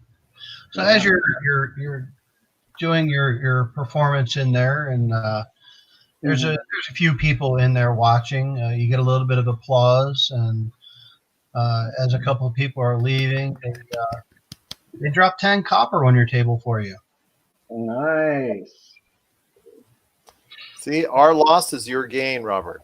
Phandelin's No. not a really wealthy town. Those are actually the Harpers that we gave money to. I don't expect. I don't. I'm not really expecting coinage from this town, but okay, I'll take it. So Yeah. you're adding 10 copper. Is that correct? Yeah, 10 copper. Mm-hmm. And level 1, you don't get a whole lot of money exchange. No. Mm-hmm. Well, once you get up to the above like level 5, then everything is pretty much dealt in gold at that point. Mm-hmm. Makes life a lot easier. Makes accounting a lot easier. Yeah. It's like getting rid of the penny. Pretty much. But yeah. I just like to do it because that's my character. So. Yeah, that's no problem. That's So I do it with with a little mayhem, a little spin off and stuff like that. But if I really wanted to go into delve into pockets and do some some sleight of hand stuff, I could. But these guys probably don't have much of anything. yeah, that would be more for the show you want to put on for the town and the town. Right? Yeah. Exactly. Yeah. Talk to the town master about it or something first. Right. Did you want to talk to anyone in here or anything like that, or just gonna grab your food? Food's on its way out? I'll just let them. I just want to let the Matt, whoever town let us know. Come back and want to put on a show for the town. Yeah. That's it. So, are you asking about the town master or anything, or? Yeah. Well, yeah. I'm gonna ask him about the town master and where I can talk to him at, or he's there. Okay. Yeah. So the proprietor tells you that the town master is Harbin Wester. Harbin? Yes, Harbin Wester. Okay. And if you can't find him at the town master's hall, then you can find him over at his house, and he tells you how to get there. It's right around the corner. Not a big. Okay. It's not quite a one street town, but it's not far from it. Okay. Yeah. All right, so Okay. your food's come. Y'all get to enjoy a meal, a hot meal, which is something you don't get a whole lot of while you're on the road. Mostly travelers is eating jerky and drinking warm water. Yeah, no, I'm gonna eat this like it's my last because you never know when you're gonna get a shot again. How did your In shrine the of luck knee. go? How did your shrine of luck go over there? I tossed a couple coins to some people. It was not eventful. Super exciting. Okay. Didn't find Meal's all anything. done. You're finishing up with your ale. What do you guys want to do now? It's running probably around 6 p.m. Sun setting. It's not quite dark. We're still looking at like late summer, early fall time right now. So days are still kind of long. I'm going to trust your night vision, my friend. So let's go and run, attack, and get to that trail. Let's Yeah. grab a couple torches with us too. Yeah, I actually have a couple. I was looking at that right now. Okay. Yeah, if you have like adventurers packs and or stuff like that, the adventurers packs I know, and the explorers packs I think both come with 10 torches each. Yeah, I have torches and I have a tinderbox. Yep. So it works out. All right, so we're heading back to the trail. Yes. Okay. So let's get back over here. Oh, that's my other thing I have is Rakdos reputation. So most people are too intimidated by my guild to report me to minor crimes. So like not paying for my food at a restaurant, etc. He's certainly a rogue, that one. I know, right? Entertain and go. Entertain, go. That's right. Oh yeah, it's how to live the life.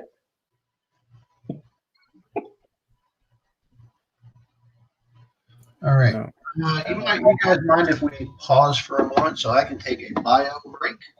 Yeah. Sure. So let's take a couple minutes here. I might do something similar. Just give me one moment. Get some water. We're going to pause for a moment. We appreciate everybody watching our Dungeons and Dragons, The Lost Mine of Phandelver, Part 1. So hope everybody sticks around. We're going to be back in a couple minutes to play. This is Game Source and Pop Culture Cosmos.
All right, I'm back, everyone.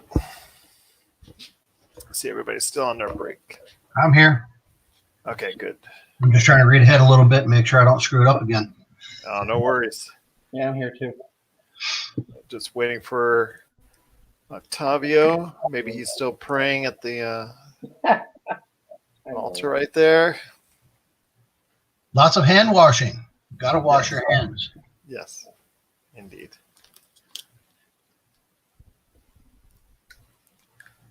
So when would everybody be available again to do this? Sometime next week to continue our quest, and then add Art Chapman looks like as well. I'm available pretty much anytime during the day. I work at nights, so anytime from like noon till 6:30 during the days, I'm good. I'll check my schedule, and then I'll get everybody on the. Except for Monday. That's the day that I'm playing the other campaign. Okay. I'll get on the schedule and see what we can come up with. Hope what's his name? I hope Carlos, I think was his name, is going to be okay. That was a scary situation. Oh, I feel his pain. I've had situations like that. I've got meds for it myself. So that.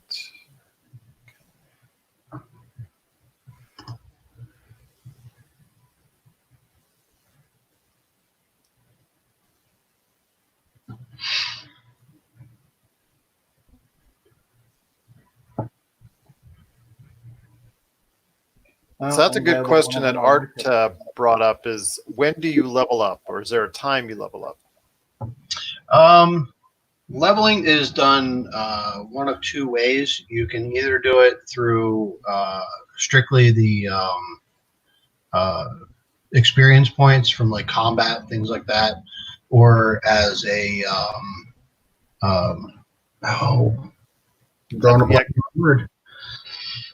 milestones.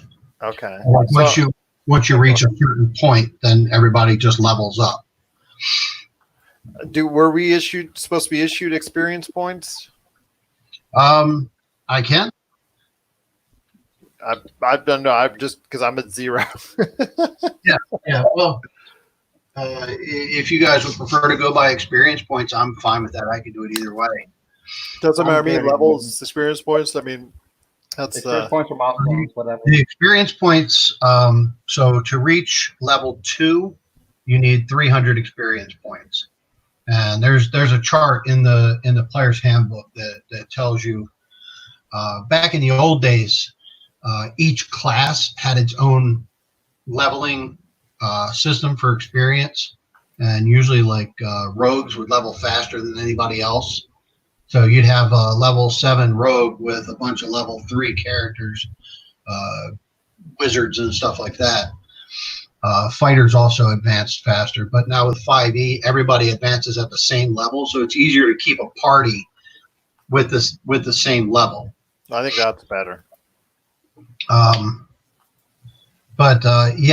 You still go by you can either go by experience points for kills and stuff like that, and then the dungeon master's discretion for like really good role play and stuff like that. You could say, okay, I'm going to give you 50 experience points because you did something that was exactly what your character should be doing. Things like that. And then milestones would be as you're playing, you get to a certain point in the campaign. Okay, everybody levels up at this point, and then keep going like that. Fair enough. Both have pluses and minuses. But I really, honestly, myself, haven't played as a character enough to do more than one level on my character. Because I've been having trouble finding people to play with here in town. Yeah, that's what I'm trying to find a way to play online, but yet I don't want to, have to pay for it. Right. Well, I like playing in person too. And when I first got back into this, that's what I was doing. My son and daughter and my daughter-in-law all did a campaign where my son was dungeon mastering, and we had a map and miniature figures and all that stuff. And I wanted to get into that more, but he lives in Arizona, so I don't get to see him very often. So I got into crafting and stuff, and I started making my own maps and different things for actual play. I haven't gotten into miniatures. Right now I'm just using paper miniatures because it's really, really cheap. I can make them practically free. Well, that's the whole thing is that, when you get into getting maps and stuff for miniatures, things like that, you start spending money onto those things. Yeah. And then, and then to go online and have to pay money again or something like that. Yep. That's why I like the crafting. Yeah, that's why I like the crafting side of it, because I'm making my own accessories for it, like the buildings and walls and trees and stuff like that, even the terrain, stuff like that. And like I said, I'm using paper miniatures, so I just print them out and fold them up, and there we go. It's the miniatures. It's about what we've got here on screen, and costs next to nothing. Well, now you can create your own miniatures through 3D printing. Yeah. But then you have to buy the printer, and you got to buy the supplies, and some of the things you have to pay for to get the stuff to be able to print them with, the designs. Yeah, I guess I'm lucky in that area. I think I have access to that. I have to pay for it. I try to do everything as cheap as I possibly can. But like all the rule books that I have them in a digital format that I got from my son. Oh. Yeah. He paid for them, and then he just sent me copies of them. So I use that because the books, they can run you about $50 a piece. Yeah. Carlos really helped us out last night as far as when Octavio and I sending over that stuff. I don't know if you got a chance to see it, Robert, but yeah, having that stuff on the Google Drive really helps. Oh yeah. Yeah, I want to get a program started, and if I get and hopefully get funded, and probably about maybe $35,000 or $50,000, and get where you get all these starter kits and get everybody going. And who wants to get involved and wants to start doing this in different areas. Mm-hmm. But yeah, so hopefully he's trying to sound something like that. Way people can go somewhere and get started when they don't know where to go get started at. Yeah, well, there's a lot of the gaming stores around town. You can go and join like the Adventurers League games in a couple of different stores, which I can't think of the names off the top of my head, but I think there's like the Gaming Goat and things like that. Kits, though, usually, and stuff like that, and that's why I want to get the funding to where they don't have to pay for their own starting kits. Mm-hmm.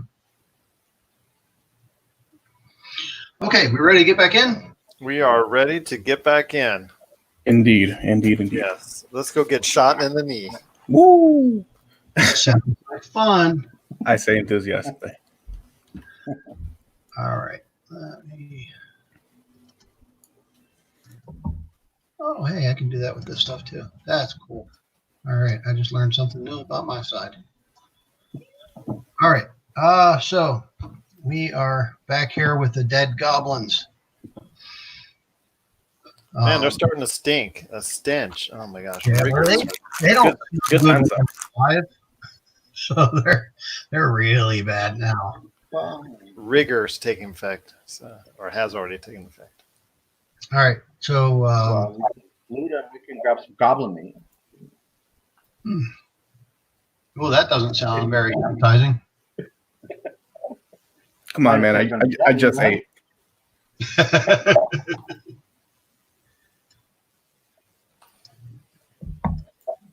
We can barbecue. Oh, it's over here. Okay. Look to your right. He said it was behind the bush. Yeah, so this just sort of made the trail in here that where the goblins have been dragging people and stuff. So there's If you want, I can scout ahead. so are you guys using torches for light or anything? Because Is it dark already? it's getting there. It's probably taking you another hour and a half to 2 hours to get back up here. So we're looking about 7:30, almost 8 o'clock. Like I Who said, has Who has the night vision? Somebody had the night vision. I do. I have dark I vision, don't and I have. night vision, but I have char- other good scouting skills. As long as there's, light. You guys got torches and stuff. I could probably scout ahead. I would probably say that's best until it gets nightfall. Then have Octavio head up with his night vision. So I don't think I have torches. Well, I have stealth too. So what I'm saying is I can stealth my way. So even though I might not have night vision, I can still stealth. So I can still make out. I'll have the moonlight, so I can still make out images if there's anything or anybody around too. So. There you go. Mm-hmm.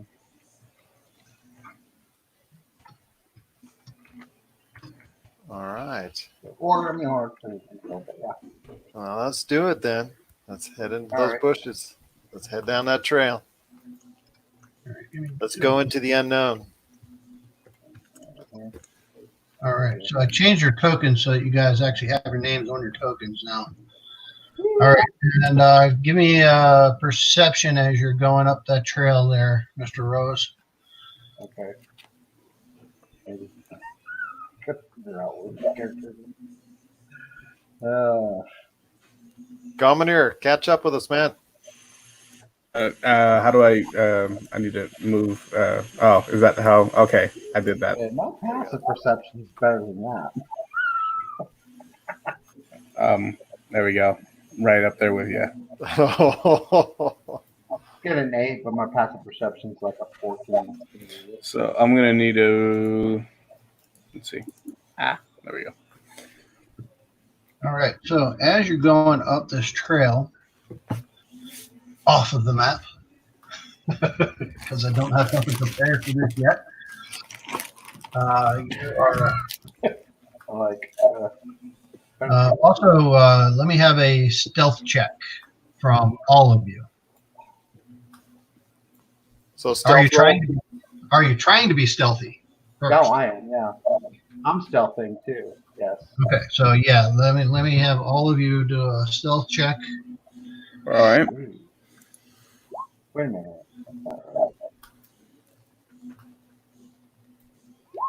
I rolled a 3. Nice. Fine. Wow, it's not super stealthy. Who got the best stealth? You did. Oh, wow. And you got, but you know what though? What gear are you wearing? I am wearing. That's Gotta true. test me on that. What armor are you wearing? I am wearing which one am I wearing? Because it's got me like 3 different armors here. Or Are you wearing any kind of no, metal? that's proficiency. I'm sorry, equipment. My equipment is leather armor. Okay, yeah. Leather armor? Okay. All right. Yeah, Yeah, Carter, I thought you'd have like mail, like chainmail or plate. Yeah, then you get disadvantage and you would take Then the you get 7. advantage. And I found my torches, so I'm good. Yes. I kind of have chainmail for myself. Now, if I had the fancy version of Roll20, if I had the paid version, we would be using it's called Fog of War. So like as the map is darkened, like the main map that I did where you can just see the town and stuff, you could turn on torchlight on the individual characters and it lights up just a portion of the map. So it gives a little more realism to it. Oh, I see. Yeah. You can activate it for dark vision and stuff too, but you have to pay for that. And I'm not quite ready to invest in that yet. I'm still checking out the Roll20, deciding if I want to make that jump. Okay, so You guys are stealthing along. You're doing pretty good, even with the 10.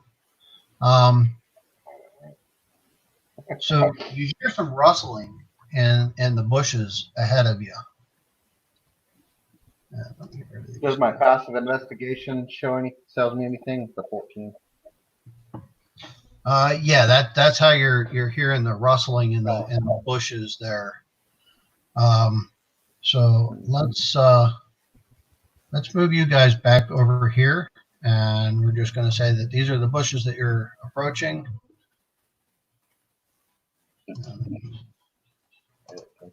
How did I do that? Oh. How did I do it? Oh. Oh. There we go. Good. I'm doing stuff on the fly. So, what am I doing here? That is not what I want to do.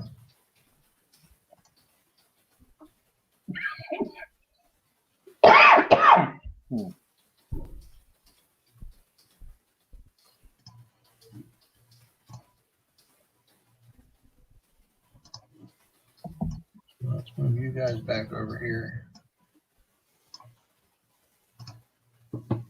So we're staying on the map.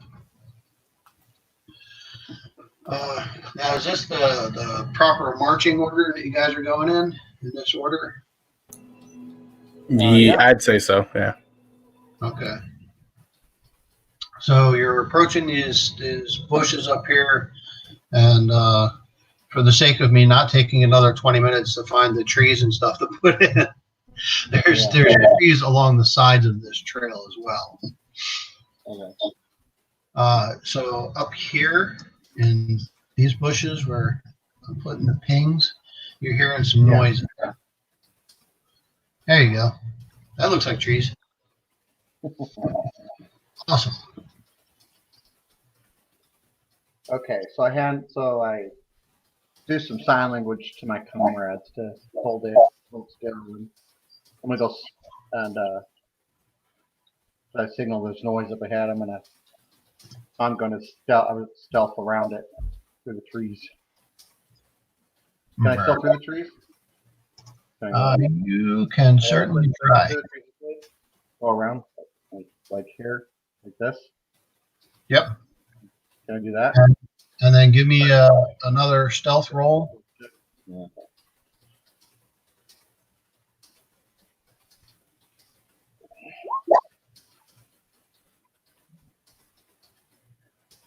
Okay. Oh, nice. With advantage 26. Okay. Yep. So you can go ahead and move your character over there.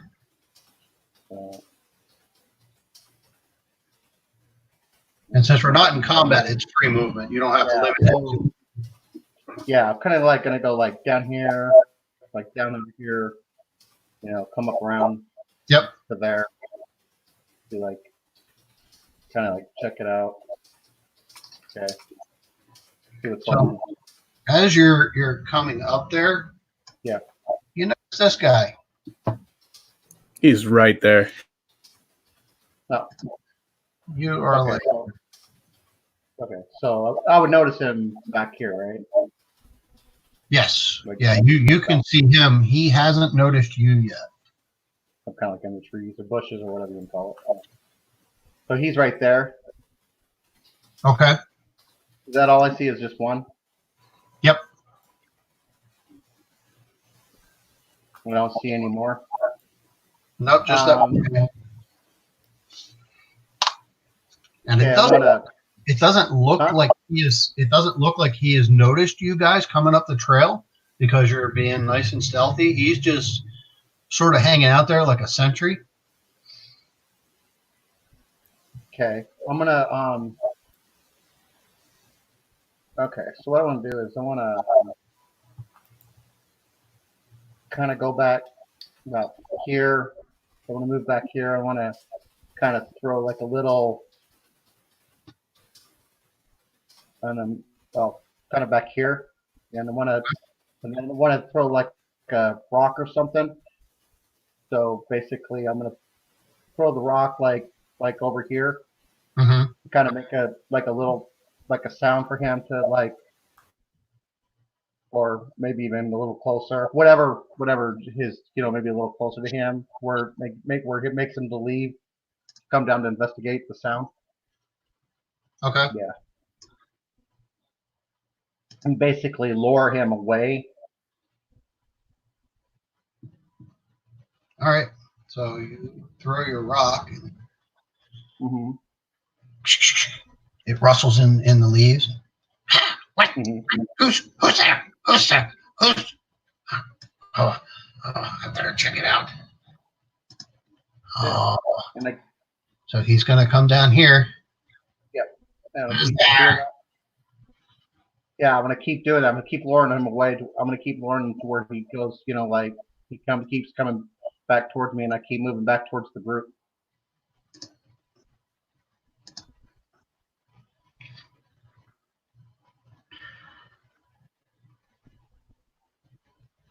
I don't know if he's that intelligent. I'm looking at something else. Give me a second.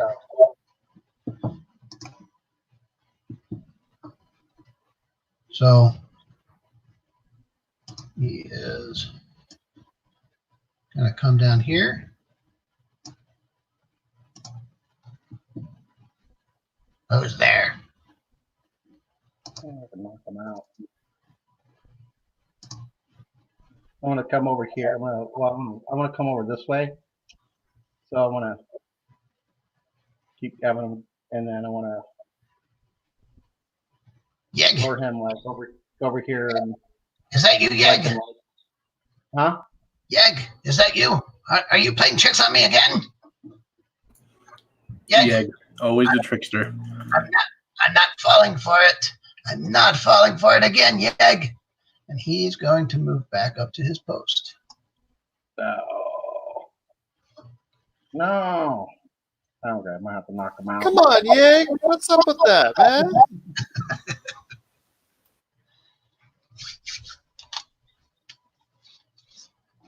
No. So he won't come around. And that's his post right there. Apparently he's been tricked before by someone else. All right, so I'm gonna go back over there. So I'm gonna see one goblin. I'm trying to get him to come around so we can maybe knock him out, or not knock him out, but maybe, actually hold him. Basically jump him, tie him up, gag him, and then bring him back over here, and we'll have to investigate him. Don't you wish the bad guys were like the AI in the Hitman series, where you could just like throw a rock and they'll automatically, no matter what, get distracted by it? There you go. So with you guys, so basically, I want you two guys, see if you guys can they hide like right here and here? You can certainly try. Well, Well, can I put my torch out and maybe like try my dark vision? I don't see if I see something else. Well, you have a torch lit. I forgot about that. Yeah, I definitely want to put that torch out. Yeah, because fortunately he's still behind the tree, hasn't stepped out to be able to see that yet, and you're still far enough away. Torch, you have chainmail on still? I do, yes. So you can't stealth, or else you're gonna have to roll with disadvantage if you want to stealth. If you want to go into leather armor, you can, or yeah, but that's no going to armor. take 20 minutes to switch armor. Yeah, it's gonna take 20 minutes to do that. Yeah. Now, I have that fine Corinthian leather armor. You gotta say it like Ricardo Montalban. Corinthian leather. There you go. Fine Corinthian leather. What would be what? Okay, so what would be the roll to if I wanted to like jump him to like to tie him up? What would I roll for that? That would be a grapple. Yeah, my strength is not that. I don't have no strength, so I need somebody with strength to grapple him. That would probably be me. Let me see my strength. Jared, is your strength? Strength is 4. +4. Yeah. Oh, great. That's awesome. So you're probably like 18. So yeah, so you could probably grapple him, no problem. So if you could, if you could come like right here, or I'll just move myself. Like if you could come like right here in the bushes, you stealth, as long as you don't Okay. have chainmail or plate, you can stealth pretty well. I mean, I don't know what stealthing is, but I have leather on. So oh, okay, yeah. So like there or here, as long as you're doesn't matter somewhere there. And then I could come. Then I could come down, and I'll come down. I'll come down. I'll come down here stealth, and I'll throw like a rock and get him to come down, and then distract him, whatever. And then as he comes down, you can jump out and grapple him. okay, so you want me to go right where I'm pointing with my Yeah. arrow? Right. Okay. Right, yeah. Let me go ahead and do that then. What do I need to do? So Just click and drag, I think. Yeah. well, yeah. You're gonna drag your character. You can make a. Well, I can guide you. I can guide you. I said like, hey, come around this way. Like, come down here. Come over here. Like that. So that way nobody really hears you. So basically, you're. I think you're still in the tool. I think you got to click the selection tool. Yeah, you guys. Yeah, you got to click There you the go. arrow. Okay. My bad. Yeah, Right there. There you go. I'm in the bushes accidentally, but there you go. Yeah, well, it snaps to the grid. And then I'm gonna deceive him to that there's rustling going on. You know, move the bushes, the twigs. Well, Shamat, give me your stealth roll since you just moved over there. Who, me or him? Both of you for moving around right now. So I give you a stealth roll. You got it. Because he's kind of on high alert after that. Because he thinks that somebody's messing with him. He knows that there's somebody around or something moving around. All right, that's not very good. Yikes. It's either high or low. Looks like with me. Yeah. Well, it happens, and see the disadvantage to this, like when you're playing actually on a table and rolling dice, when your dice keep rolling like that, you put it in dice jail and you use a different one. Yeah. You do that more. So let me see. Passive perception. It's a shame. I really wanted to tie him to this poorly drawn tree. You did not make it with his passive perception. So he hears something, and he is drawing his scimitar, and he is coming down here now.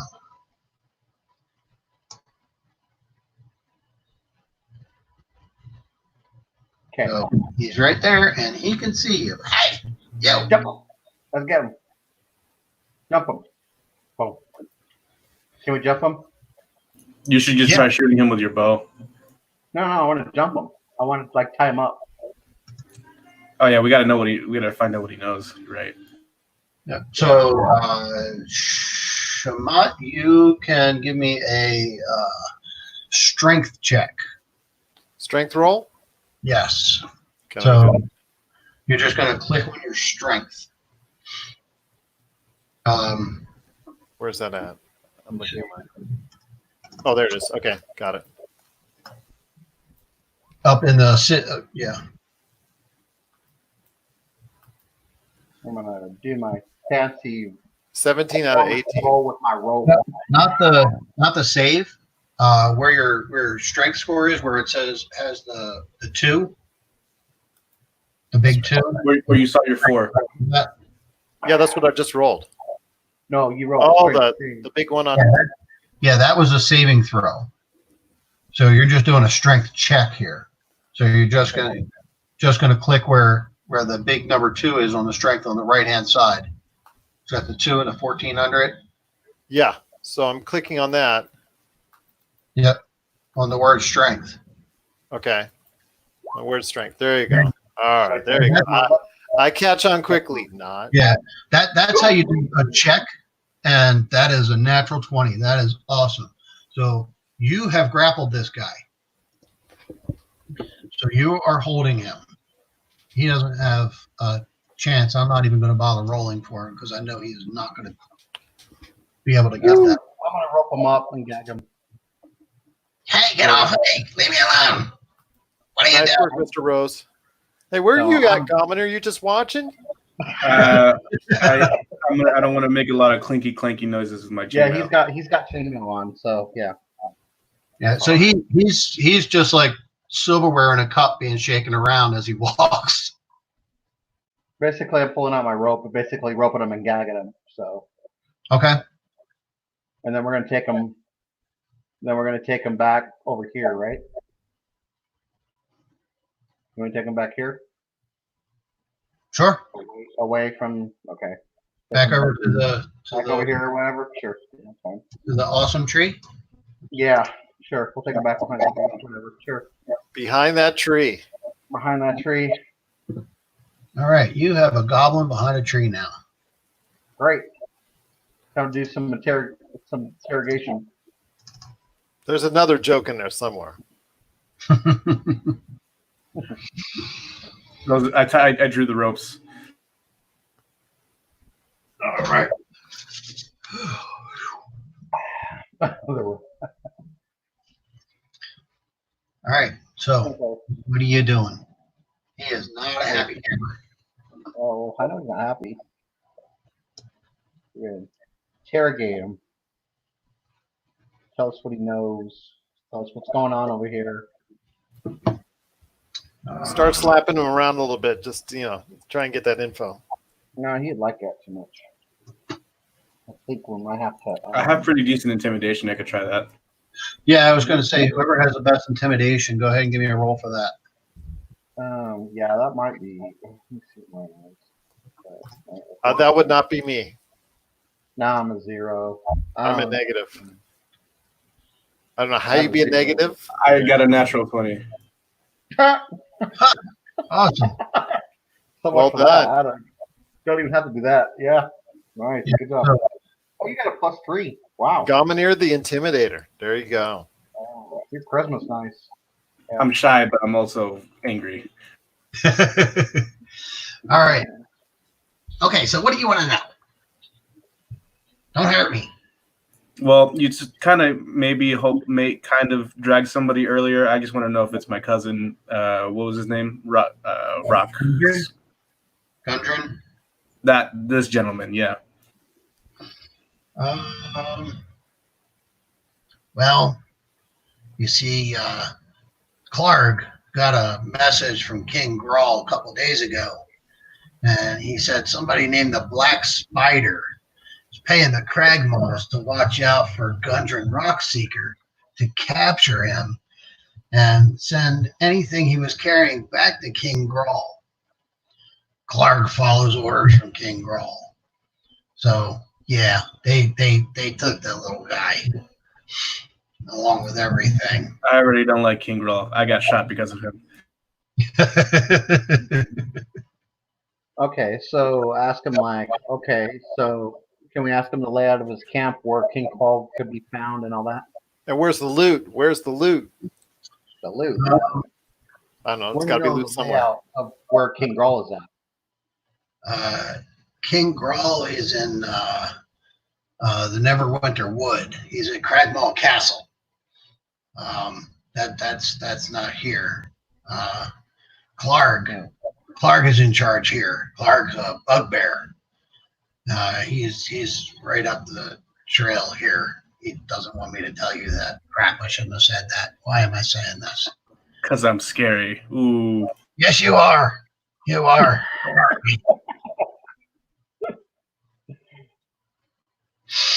All right, so what should we do with him, guys? Is there any other goblins up there besides Clark? There's around 20 goblins up at the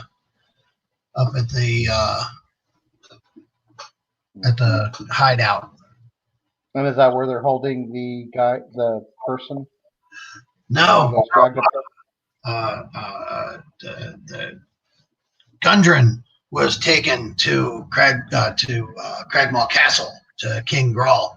King Grawl needed, but the other guy Yeah, we got the other guy. We got him. He's up at the hideout, and yeah, we've got him in the eating cave. Okay. And who was the guy that we're supposed to try to find? Gundren, Rescue? Gundren Roxy. And Gundren Roxy's up at Neverwinter? Or where? Gundren Rockseeker has been taken to Cragmaw Castle in Neverwinter Wood, Oh. which is about 20 miles northeast. Oh. That is a shame, but I think we can still But save he got his. caught. But he got caught and took him there, right? Yeah, they ambushed him and Sildon. Yeah, his guardian. Yeah, that's Sildon, and they still have Sildon being held at the hideout here. He is in the eating cave. Oh. Okay. Okay. We have about 20 goblins or so, and there's a bugbear. And is there any goblins around here, or just further up? It's just me out here right now. Okay. Oh, okay. Thank you, Mr. Goblin, sir. It wasn't me. Mr. Goblin, sir. Is there You anything gonna- you need to know? You're gonna dispose of him, even though I'm Yeah. lawful good. I really can't say it. You don't have to. No. You don't have to. I won't say anything. You can just let me go. I won't say anything. He'll just come back and kill us. I wouldn't do that. Unless He's a Before little Before you guys slimy. do not even anything else, I just want to know if you're done asking them any more questions after that. If you guys are all done asking them questions, I'm just going to slice his throat. how nice of you. You may continue. I am. I was gonna say we all walk away and then just try after a few steps, You turn don't even around, have to walk away. and then I target just asked you, are you guys done asking your questions? After they say yes, then I take my dagger and slice his throat. I'd say that's a good plan because I'm the lawful good guy. I can't do it. Chaotic neutral. Chaos. Woo. Chaotic Oh, neutral is my favorite alignment. Most of my I know, right? Like, Yes, I have no other need for this guy. Why do I need him alive? exactly. It's all about me alignment. That's right. All right, so you guys done questioning So, him? yeah, kill him, and then go on further the trail.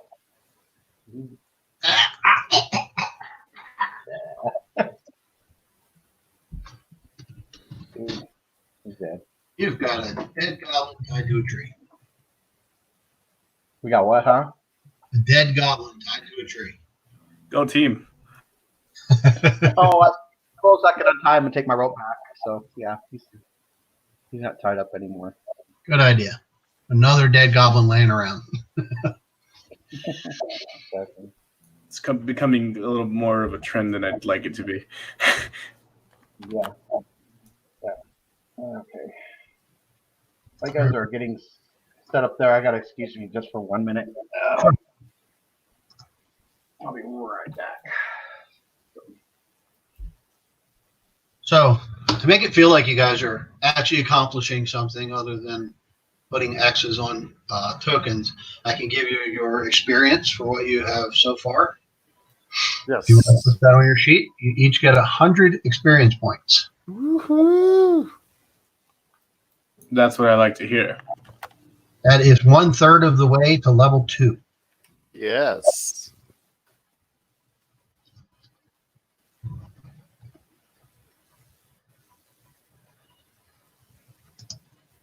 We're rolling now, my friend. All right, let me make sure I got everything going here.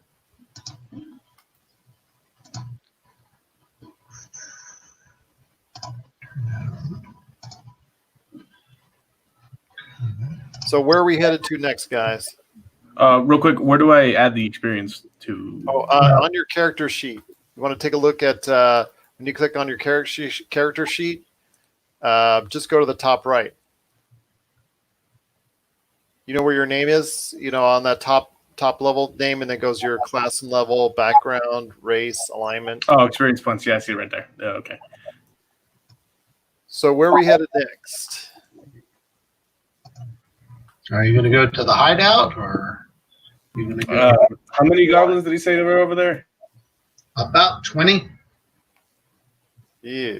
Is Sylvan worth it? I mean, we still are gold because we don't get Gundren, so I don't know. Or Sildar is his name. Oh, Stobar.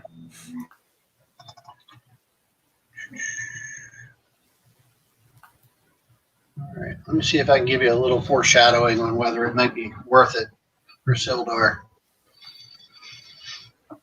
I got to read a little bit.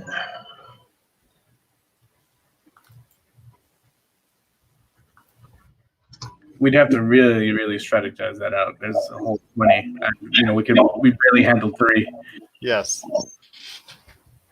I don't know. I think you guys did pretty good because only one of you took any damage in that.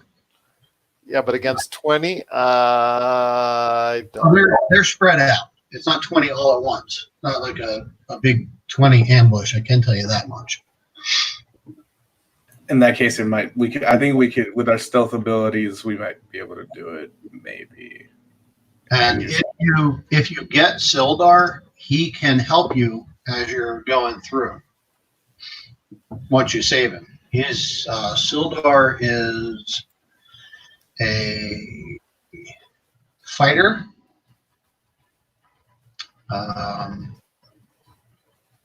He's neutral good. He has multi-attack, a long sword, and a heavy crossbow. He could do some damage.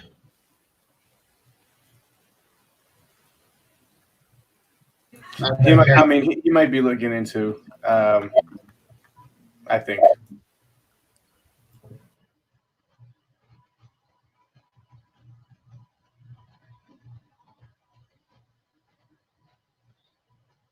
Still waiting on Robert here, though. Yep. That's all right. I'm still reading. There's so much to read with these modules.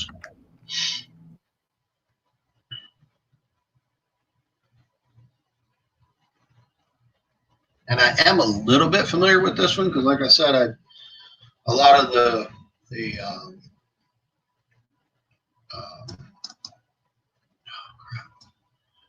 podcasts that I listen to, they start out with this one. There's been 3 of them so far that started out with the Mines of Phandelver, and then go off the rails and go onto their own thing.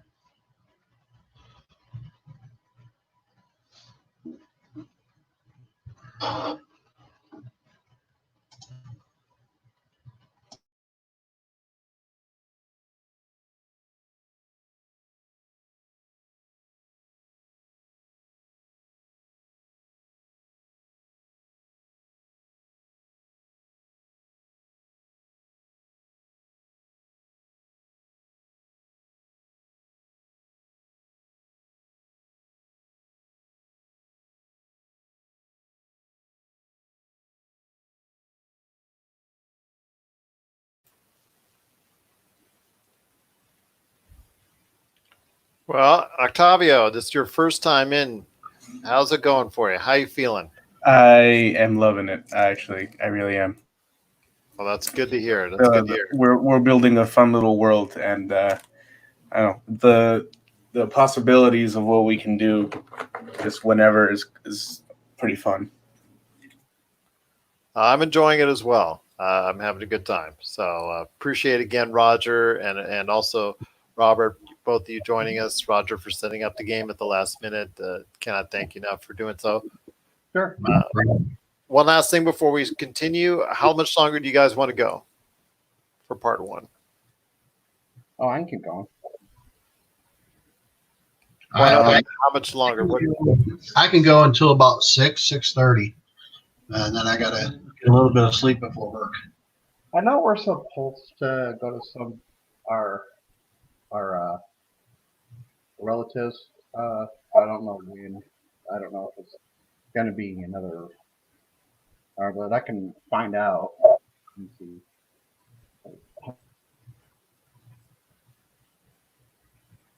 I think I might have something similar to do as well. But So I mean, 6. yeah, around that, that'd be good. Okay. Considering what Robert says in a second. And then I'm going to get you guys into the chat room. And Art has also reached out to me by email. So we just would have to let him know. So we would have, I think it's up to, well, I'm looking at StreamYard now, and it says up to 6. Now, I don't know if that includes the screen, or it says 6 people. So it says up to 6 people. So, and I'm assuming that includes that doesn't include the Roll20 screen. So. Yeah, I've probably got another hour or two. So why don't we go to 6, if that's okay with you guys? Yeah, That sounds good. right around 6, and we'll find a good point to stop to break off. I don't like to do it in the middle of a combat or something like that. Yeah, Octavia's like raising his bow there. Will he get that last shot? Tune in next time. Tune in next time to find out what happens with them Duke boys. That'd be funny though if Octavia rolled like a 1 and it's we can't, so I guess I'll have to roll it next time around. Well, that's the other good thing with Roll20. It keeps all your stuff, and that chat stays in there. That's a shame. Now, see, that's the difference with the pencil and paper one, is somebody has to keep really good notes on stuff. That's why I'm liking this better. Yeah. All right. So, are we going up to the hideout to try to save Sildar? Okay. Well, let's. Do we give Robert the synopsis that there is 20? There's a total of about 20. So not all at the same time. So also, Robert, you can put down 100 experience points for what you guys have done so far. Oh, okay. No experience points. Yeah, it'll go into your character sheet. Okay. No, I didn't know if we're going to do milestones or. Yeah. Okay. Yeah. Well, I was thinking about it, but for just starting out, doing experience points, you feel like you're getting more. You're getting something as you go. So it's a little more satisfaction in my mind, at least. Plus the character sheet, it looks like it's set up for experience points. Yeah, well, if you're doing milestones and you just leave the experience points empty, because that doesn't really do anything for it. You can change your level whenever you want. All right. Well, let's go get them, boys. Okay. So, are we going up to the hideout? Yep. I think so. I think that's what we're doing. Well, we're going to go up to the hideout now or at night. You guys want to do it during the day? Yeah, or? I'd say we do it now for stealth. Okay. Or is that? Do you think that's a good idea, or what? Yeah. No. Yeah. I mean, goblins, I think, have a night vision anyway. So I mean, but I have really good stealth too. So I mean, yeah, we can. So I'm not really. So yeah, it doesn't matter to me. Lead the way, guys. All right. All right. Yeah. Get us moved over on the map here. I'm gonna go up. Yeah, I'm gonna go up here. Oh, we got moved off the map. Yeah, So change it up. So the dude we wanted to rescue, the dude we wanted to rescue anyway, isn't even here anyway, right? This is the guy that he was Oh, tracking. So, But he's not the same guy we needed to rescue, right? Right. No, he's his he was traveling with him as like a that guardian. was his bodyguard. This is his bodyguard. Okay. Yeah. So the dude that we're supposed to rescue is off somewhere else at a castle or something. Yep, about 20 miles away. Yeah, 20 miles away. Yeah.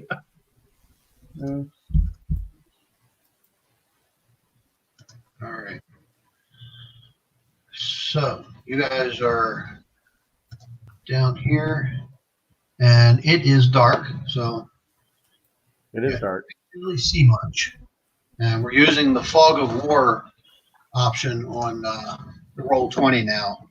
And again, unfortunately, I don't have the fancy one, so I can't fix it so that our halfling can see and the other guys can't. Actually, the dwarf would be able to see too. Dwarf has night vision or dark vision. Yeah, I did see that in my attributes. Yeah, so it's just Shamat that can't see. But for the purposes of this, we're gonna just sort of have it for the party. All right. Let me open this up a little bit more so you can see there is a stream right here.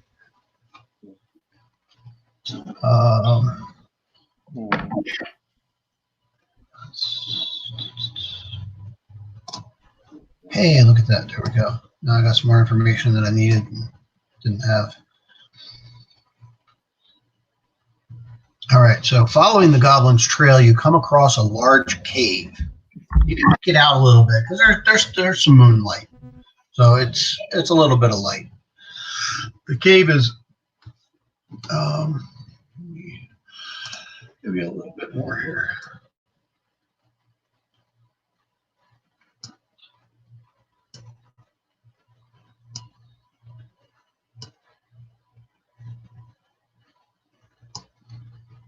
So that's where the cave is.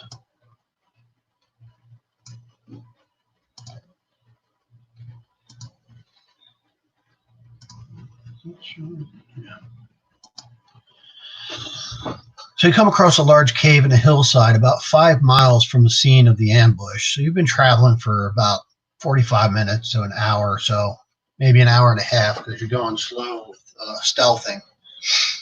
A shallow stream flows out of the cave mouth, which is screened by dense briar thickets. A narrow, dry path leads into the cave on the right-hand side of the stream. So you have to cross the stream in order to get to that path.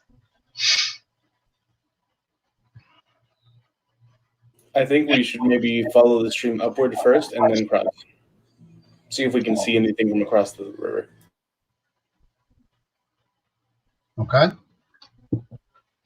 So you want to give me stealth rolls as you're moving. Just go ahead and... I say we just throw the goblin in there and just use him as a stepping stone to get across. I thought you left him by the tree. That's 5 miles back. Oh, I know. Oh, how many miles back? 5. Oh, okay, never mind. Okay, I thought it was 5. Okay. I thought it was closer than that. So what you doing? So how many I don't know, square grids can I move? Well, as long as you're not in combat, you can move. It's free movement. It's once you get into combat, then you're limited by your footage of either 25 or 30 feet.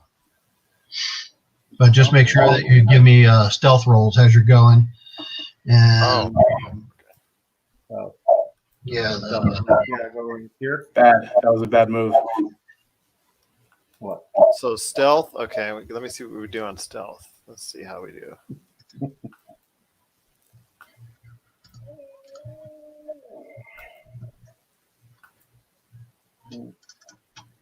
14. And Gomer, you are going to use the lower score when you roll your stealth. Because of your armor, you go with the... Oops. What did I just do? Nice roll, Robert. Is this the group stealth?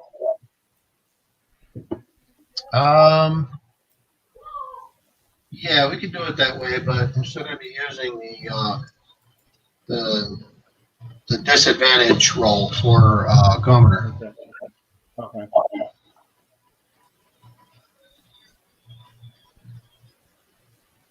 All right, so I rolled 2 really bad ones. I see that.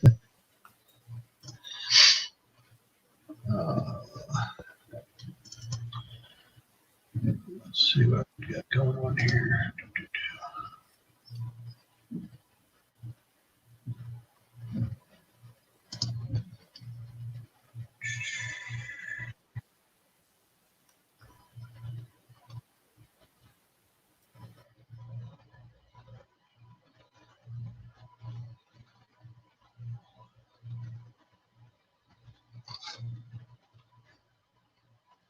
All right, and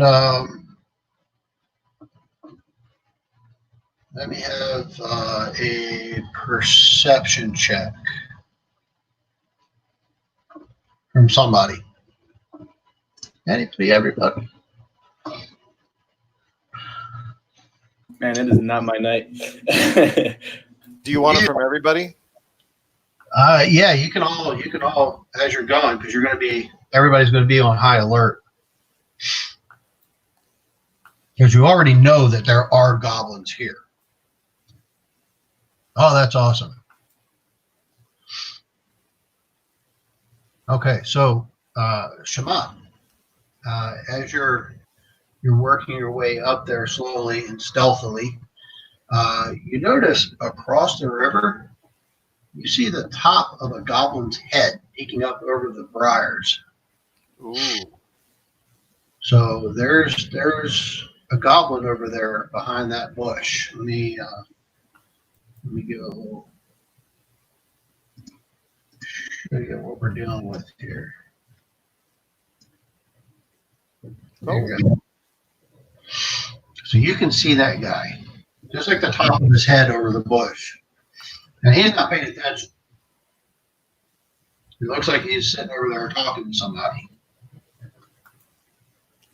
Hey guys, should I go ahead and try and use my longbow?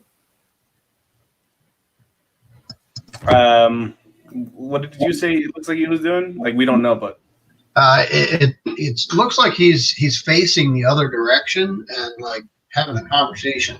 He's moving around, kind of animated, like he's talking or something. I think it's 10 feet, and he's probably with somebody. I don't know if you want to risk that one. It's not far, but you know. Oh, how fast is the current? Is it just a small stream? It's a shallow stream. It's only maybe a foot and a half deep. It's not something that's going to sweep you away, but you'll make noise going through it. So you want me to go ahead and do some stealth action, guys, on them, or what? You got the leather. All right. So roll for some stealth, I guess, would be the best, or? Yep. But you're going to be rolling with disadvantage, so you're going to take the lower score now because you just went through the water. Here goes nothing. Or everything.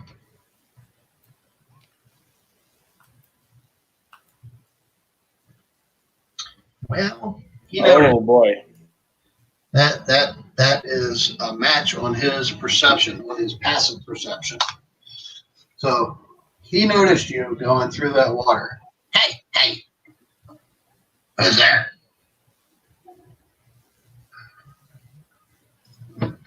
Don't mind me just taking a bath. Now you can see he's got a friend.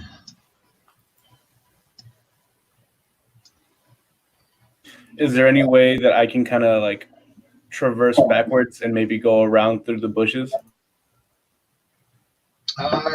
You can try it, but most likely going through the bushes, you're not going to be able to stealth through the bushes unless you're moving like super, super slow. Nice roll, Robert. Yep, that's a good roll, but you're still doing the disadvantage one, and that's going to have a high DC from going through the bushes. So they're still going to notice you coming through the bushes because it's not like a gap there, like down here. Oops, the wrong thing here. Are you talking about going through down here, or? Because if you're going through, Yeah, I was thinking like somewhere down there, but I don't actually know now. yeah, if you're going through any of these bushes right here along the shoreline, they're going to hear you or see you coming through that bush because it's dense.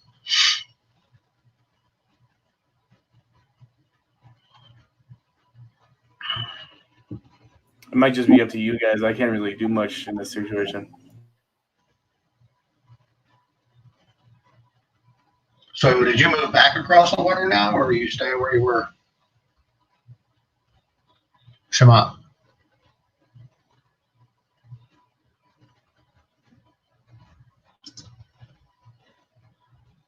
You're muted. Yeah. Gerald.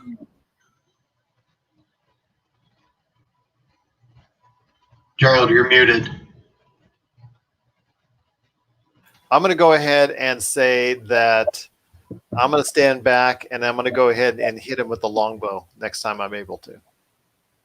Okay, well, we haven't started the combat yet, so if you want to make the first move, and just so you guys know, because I know, Octavio, you haven't played before, right?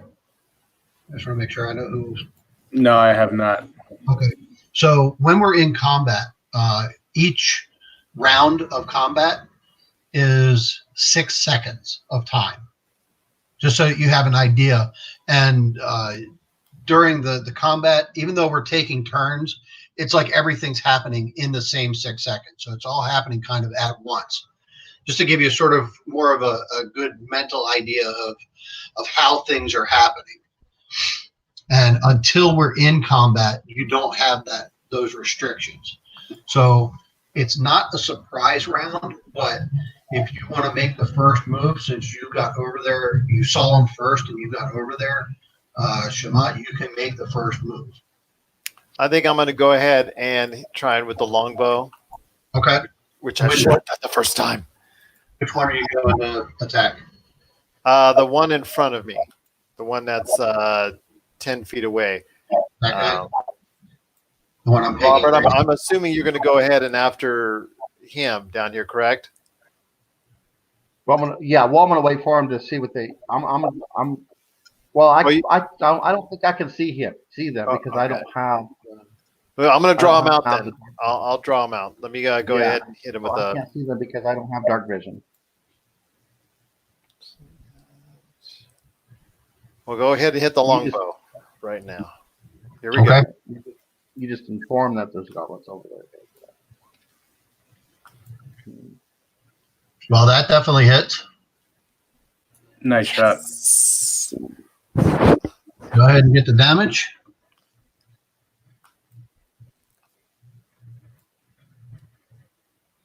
Four. Not what you wanted, but it's better than nothing.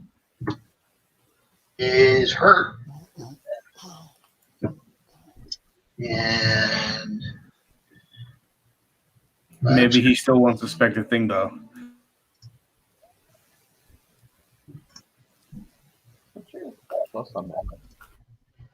Huh. All right. So let's go ahead and roll for initiative.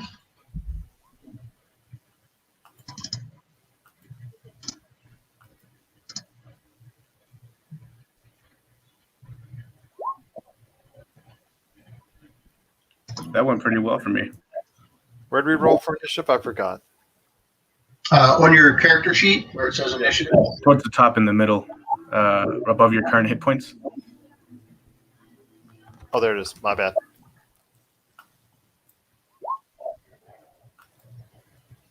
What? 21. Never mind, not as good as I thought for me. Robert and I got that initiative. All right. Who has the higher dex score? I have 16. Let me see mine. Hold on. I have dexterity is at mine is at 16 as well. Yeah. Good.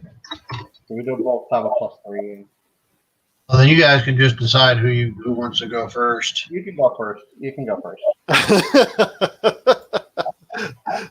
Send me out to slaughter. Sure.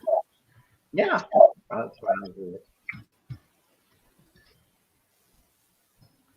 So what do we got? What can I do? Well, since you shot and hit him, I would know where he's located at, right? Yes. Oh, okay. So yeah, I don't care. If you want me to go first, I can go first. Yeah, You wanna go? try and see if you can hit him with if you got any long range weapons. Because this Yeah, one sure, right though. here, I first said here, but since I injured him, Okay. maybe you want to finish him off, or maybe do a strike on him. Your choice. Yeah, I'll do a short bow. 18. Nice. 18. Which one are you hitting? The same one that he had hit. The same one he hit. Okay. This one right here. All right. He is 15 feet away. Wow. That's a lot of damage. Nice. Hey, Gerald, real quick, I just noticed something. Can you pull up your character sheet? Yeah. What's up? So go ahead and just double click your name on the top, or like the top part of the window. No, not on the actual character sheet, but like the window part of it. This one? Yeah, double click it. I'm gonna go and hide again. Okay. Oh, okay. So I had it right here. Yeah, that's what I was telling you guys earlier. If you double click up in that little thing, that way you don't have to keep going back over to the journal to pull your character back. Yeah. Yeah, you don't have to click back to your journal to get the damage. It works for the turn order and the other stuff as well. Nice. Yeah, for some reason, everybody didn't drop into the turn order, so I'm trying to get those numbers put in there. Let me see. No, actually, you know what? Oh no, he's dead. So that's fine. Yes. You did.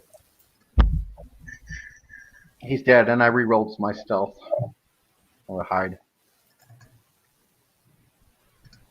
Kind of like a little short 3-foot, halfling, like pop out, pop, an arrow. Okay, I'll go hide back on my rock.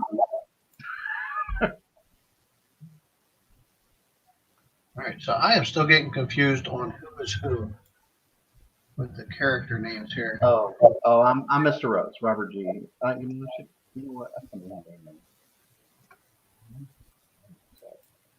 And then across the river here is Octavia. I am the updated dwarf cleric. Okay. Gominer, aka. Well, let me rename my.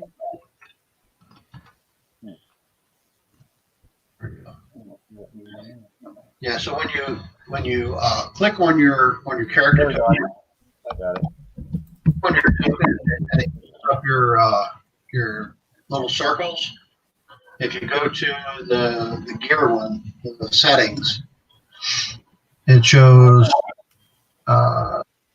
it represents a character, and then underneath of that, it has the nameplate, and you can edit that and make it your character name. That's what I did before. Carry on. Chat the settings, yeah, and then that's what I did. I clicked on the little gear thing right above where we're rolling at the top. I'm looking for it. I don't see it in the settings. Okay, do you know where it says? You know where you clicked on journal? Do you remember where you clicked on journal? Up there. Top right hand corner. Top right corner where like the chat and the journal icons are. He's talking about going to settings. Okay, go all the way over to the right to the gear looking thing that says my Yeah, settings. because I'm in it now. So Okay, click on that and then just see where it says my settings. It says display name, yes. and then Yeah, click his that out, you put save your display name in there, and then click Okay. save name.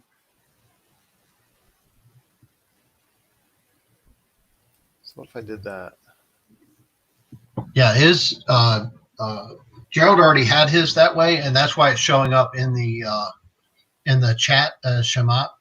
for him. Oh, okay, because it wasn't showing up for the audience. Yeah. So now if I clicked on stealth or something like that, see now it's got my Mr. Rose on there now. So I was just showing that as an example. So. No, that's good. Thank Oh, you. my bad. I didn't see that either yet, but I fixed it now.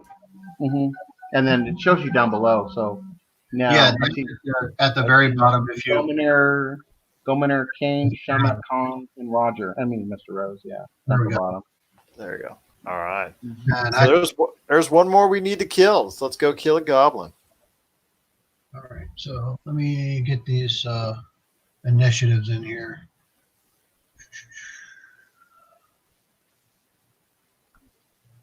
Where are we at? Yeah, that's pretty cool. Mr. Rose, what was your initiative? That's 21. It was the same as Governor, Samantha. yours was a 14. Huh? No. Your initiative. What a show. That was me, Gomaner. That mine was a 14. Okay. And,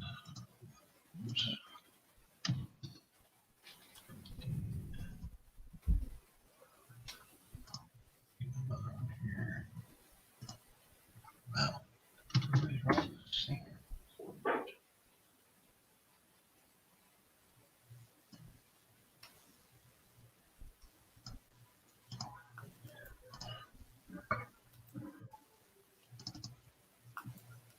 Okay.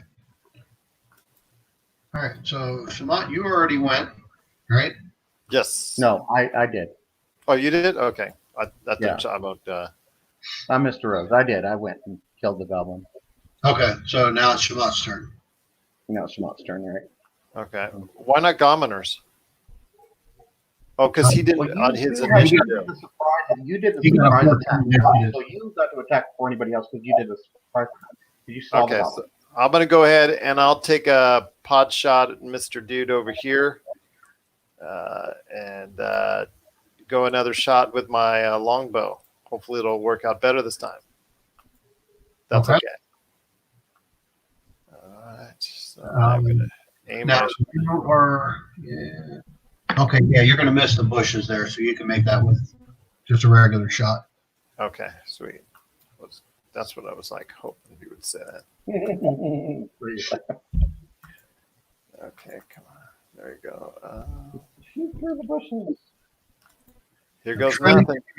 Trying to be a generous and benevolent DM. Oh, that hits. Nice. Come on, baby. Big money, no whammies. 6. He is definitely bloodied, but not dead. All right, Gometer, finish him off, man. Finish him off. So it's my turn next then? Yeah. Now, if you want to take like a bow shot or something from where you are, it's going to be a disadvantage going through the bushes. You're going to need to move to get a line of sight to make a direct shot without disadvantage. Okay, and he's already alerted, so I might as well, right? Right.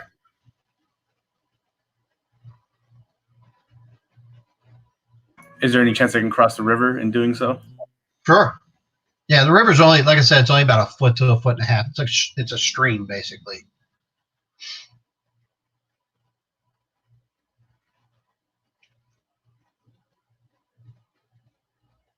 So I'm going to move there. Do I have to roll for anything when moving like that? No, you're not hiding or anything. He knows you're there. In that case, I'm just going to take a shot with a guiding bolt. Okay. That will hit. So click on that and see what we got for damage.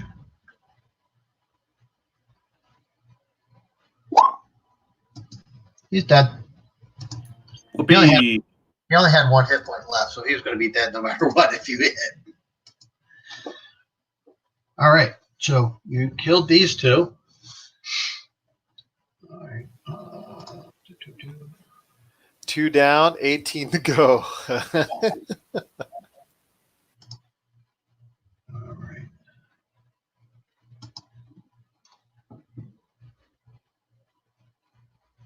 Don't understand what that means.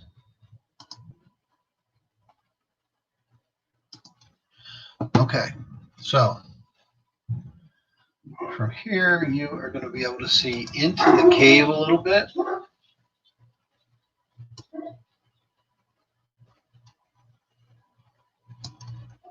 Well, two of you anyway. Shamat, you really can't see much of anything. So are you going in? Yeah, let's take a crack at it. I see like a stairwell almost to the right. We could try that. Yeah, I'm following you guys. Yeah, I'm gonna go in. Sure. Sneak around that stairwell. Or All right. It's like an So- entrance to something. Just inside the cave mouth, a few uneven stone steps lead up to a small, dank chamber on the east side of the passage. The cave narrows to a steep fissure at the far end and is filled with a stench of animals. Savage snarls and the sound of rattling chains greet your ears, where 3 wolves are chained up just inside the opening. Each wolf's chain leads to an iron rod driven into the base of a stalagmite. What do you want to do? Can we peer into that, like what's in that room, or do we have to climb little by little? That room is what I just described to you. That's where the wolves are. Oh, okay. My bad. Let me Yeah, we write that up for you. So we can't. Boom! Oh, there we go. Puppies! Aren't they cute? Who wants to go pet a puppy? It's adorable. They're guarding something. You said they're on chains, you said? Yes, they are chained up. Each one is chained to an iron ring that is attached to a stalagmite. Oh, okay. Well, all right.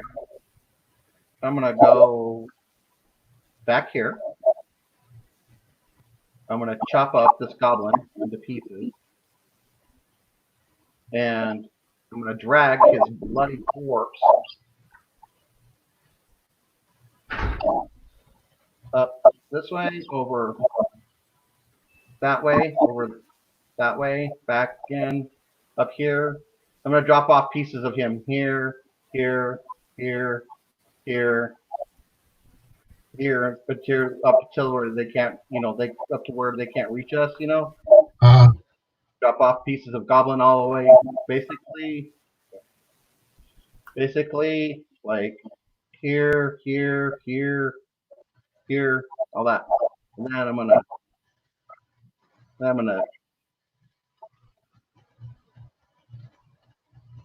gonna chop their chains off and let them. well, they're at the end of their chains, so you sort of have to get behind them to get to their chains. Give me an animal handling roll. That's animal handling. Yep, giving them food helps. Okay, Awesome. 12.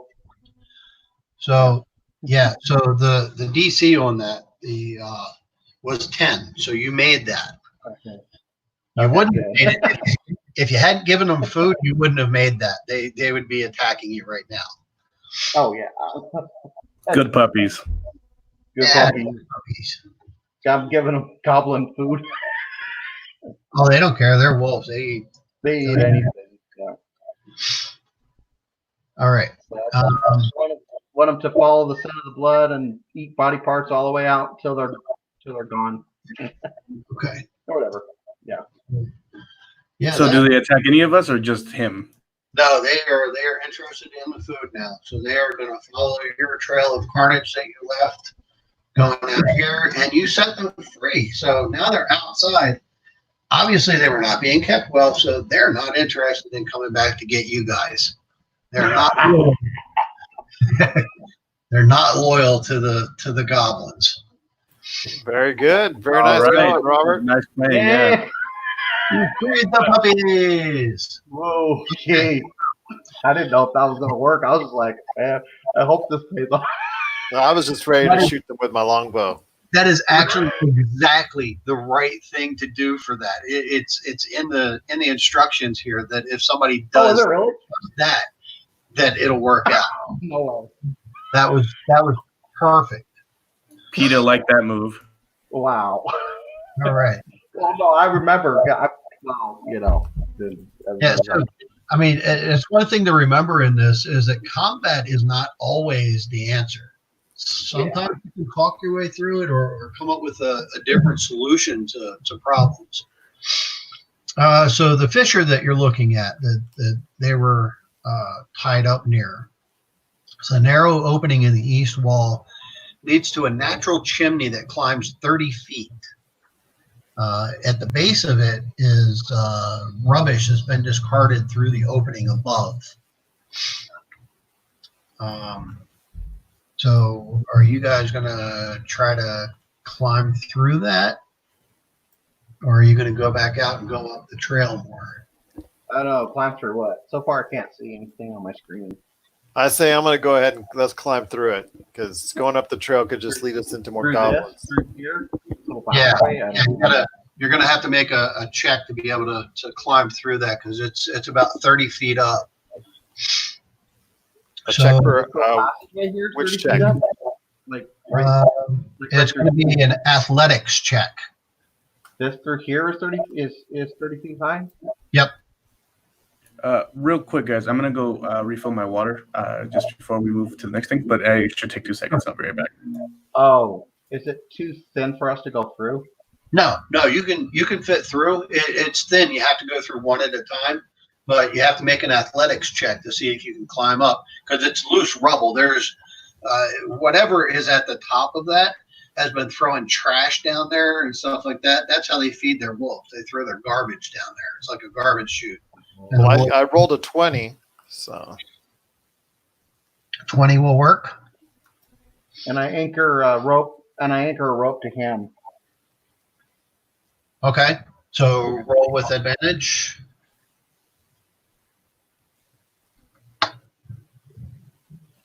So make an athletics So check. what- Yeah, Athletics or acrobatics? athletics. Mr. Ugh. My athletics suck, but at least I got advantage. Okay. I got a -1 for my bonus, but Yeah, well, that's rogues are always that way. Rogues always try to rules lawyer their way into acrobatics over athletics. yeah, exactly. so is he coming with me? No, Yeah. I anchored the rope to you. Yeah, I know. I'm just saying, does this Oh, roll yeah. good enough to come in with me? Yeah, he's attached to you now. Okay. Physically. And then I'm going to say that the rope extends to Gominer. Yeah, it's a 50-foot rope. It better. Yeah, well, we got to wait. He still has to make a check because if he rolls like a natural 1 or something, he may pull both of you down. That would not be good. I think hopefully I've only rolled the natural 1 that for the Yeah. Oh, he'll be able to roll with advantage, but what? But if he does roll a 1, because we're connected together, would he be able to re-roll a natural 1 because of me? He wouldn't be able to re-roll it, but you guys would both make strength checks Okay. at that point to see if you can hold. But He'll- he'd have to roll 2 1s though, because he gets advantage too, right? yeah. or I could also cut the rope. He could roll a 1 and a 2. All right. So where are we Cut at the on our rope. decisions? Sorry. Octavio, you need to do an athletics roll, an athletics check, because we're tied together. I went into the area, and I've got Mr. Rose following behind me. We're attached to a rope, and you're attached to the end of the rope. So I need you to do So you get a rope. an athletics check. Yikes. All right. I think I can do that. And then you get advantage. Then you'll take the higher one. So so you get advantage too Oh, okay. Sweet. because of the rope. Mm-hmm. Athletics. Yep. Yeah, 16. 16. Wow. Good. All right. So, Yay. Yay. Nice job, Gominer. Yay. Thank you. I'm known for my athletic prowess. yeah, Yeah, you guys, we got a +4. Jeez, yeah. you guys I got just a -1. you guys just skipped most of this dungeon. All right. That's the way I like to hear. Well, maybe not. Well, I was thinking that we go this way because maybe going around and being able to sneak up and surprise people as opposed to going straight forward and straight on into it. I just boom into this, boom all the way over here. Go like, oh, Well, wait a minute. Stay where you are for right oh, now. I know.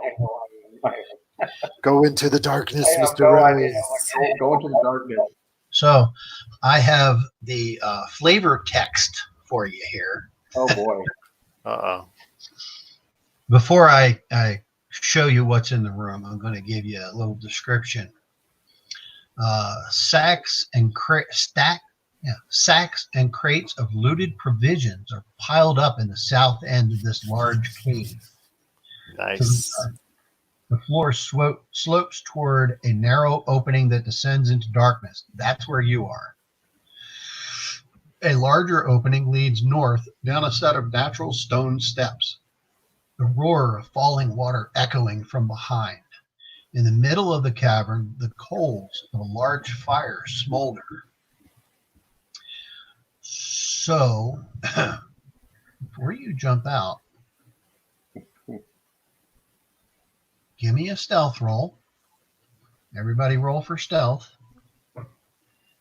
And I'm going to give it to you with advantage right now because they've got the waterfall and everything. So where you're getting, you're going to go with the higher. Man, I'm just a clumsy oaf. All right. Well, it's a good thing with advantage. What have you? That's 0. Oh my gosh. Well, that's because he's got a -1. Advantage. I would If have it fallen was into the waterfall. disadvantage, you'd be so screwed. Okay, so Shamat, what you see in this room is the things that I just described to you. And are you ready for it? Let's do it.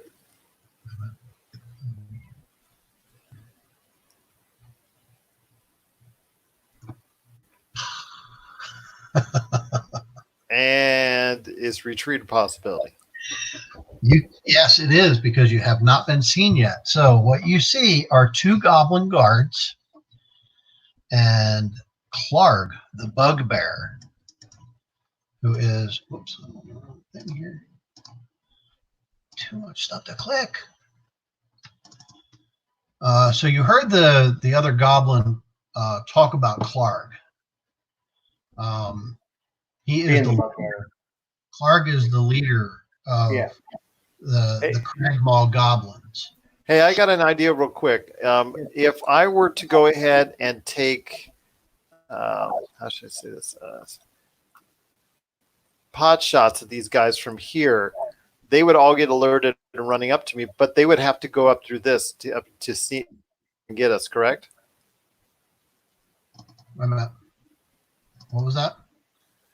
Let's say I use my bow and I start shooting these guys, per se. Or he shot one. Yeah. And these guys, everybody would get alerted, but they would have to come up through this ridge, correct?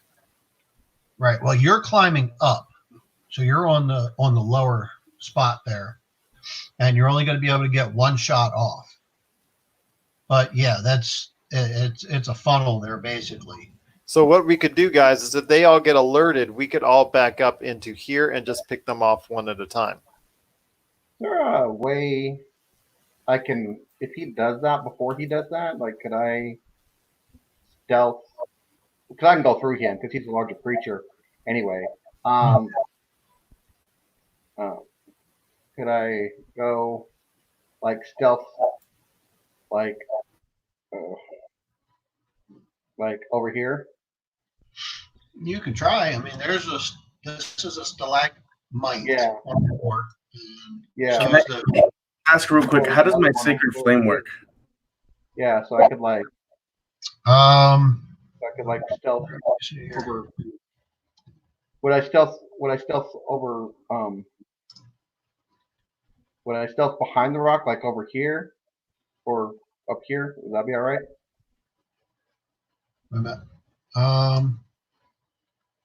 yeah, you're gonna have to do a stealth roll for that and untie yourself from the rope. So you're gonna have to make another athletics check to get the rest of the way up there while you're squeezing past him. I know you can go through, but you're still squeezing past in a tight space going up a slope. All he's got to do is just spread his legs and I can get on right through him. I'm saying still we should go ahead and try and see if we can get them funneled off and get them pick them off one at a time. If you could do that, I think if you could do that, well, that's what I'm thinking.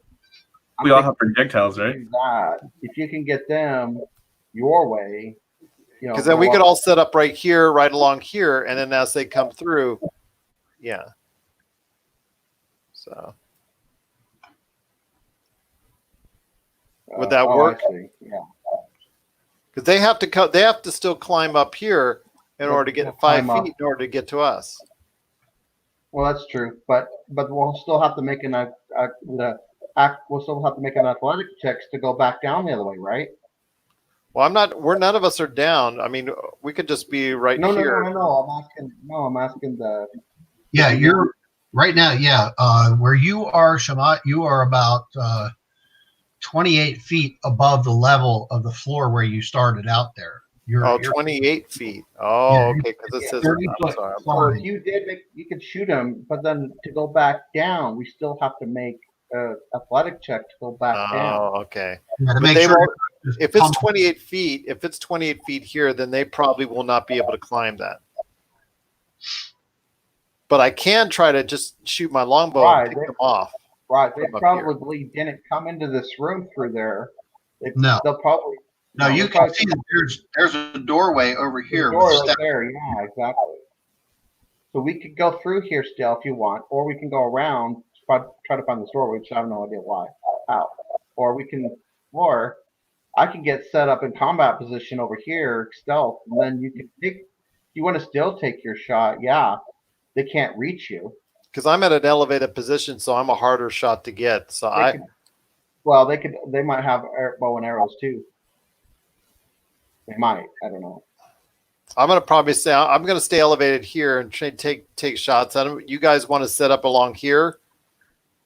Well, I can't. I don't know because Gomenair, I think, doesn't have has chainmail, I believe. Yeah, I'd be clinking around in there. So he wouldn't be able to get to help at all.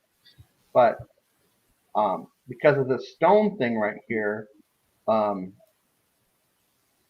if we untie the rope from us and then pass it through and then lower and then leave it anchored to you or anchored somewhere on top, then I just lower you down. Lower us down, then we can stealth over. Yeah. Why don't we do that then? Because I could basically move right in the same occupied space as you.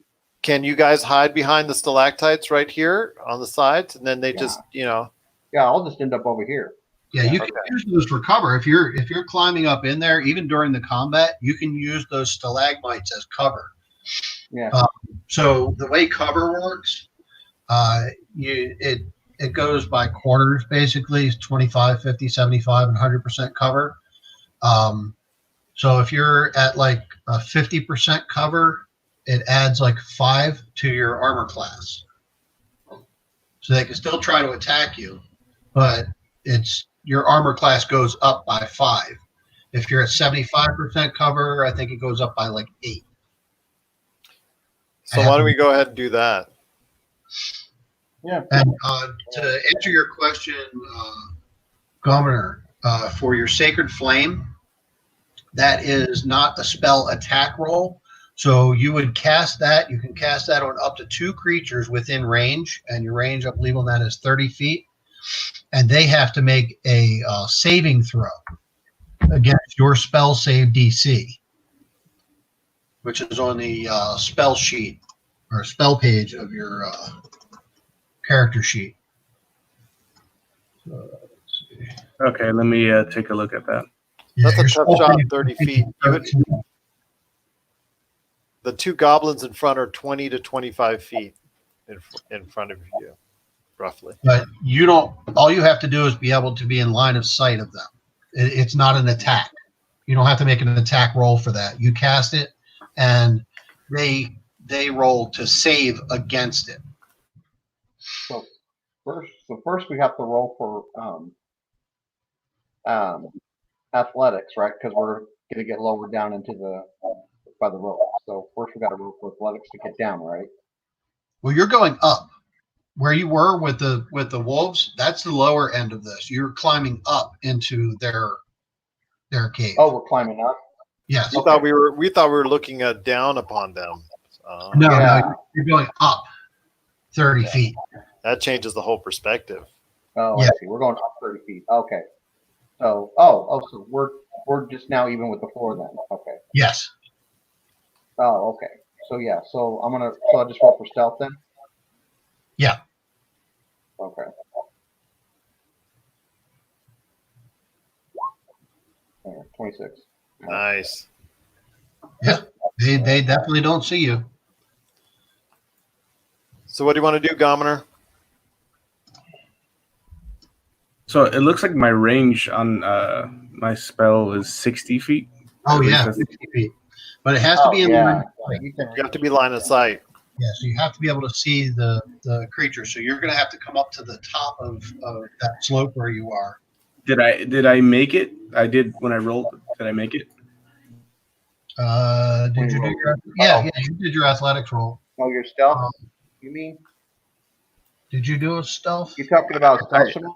I just did the athletics. I didn't do a stealth roll. Where's your athletics roll? You did that was the 11 and the 0. But the 11 was the one that we counted because we were doing that as a straight roll.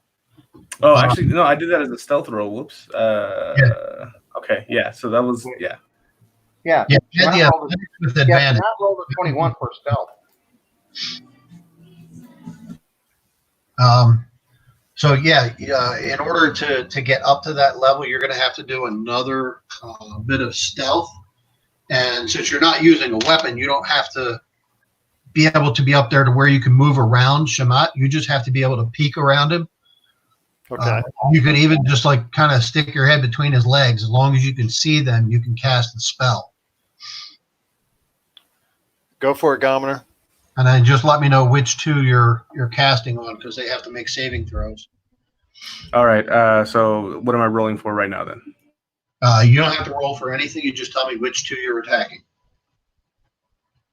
I was thinking that this goblin right here, this guy, and then I want the boss, this guy Clark. right here. Okay. Yeah. So let me. What's this? I got lots of stuff open here.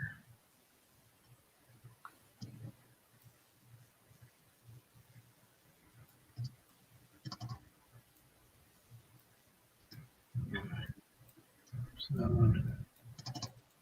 God, digging doggone.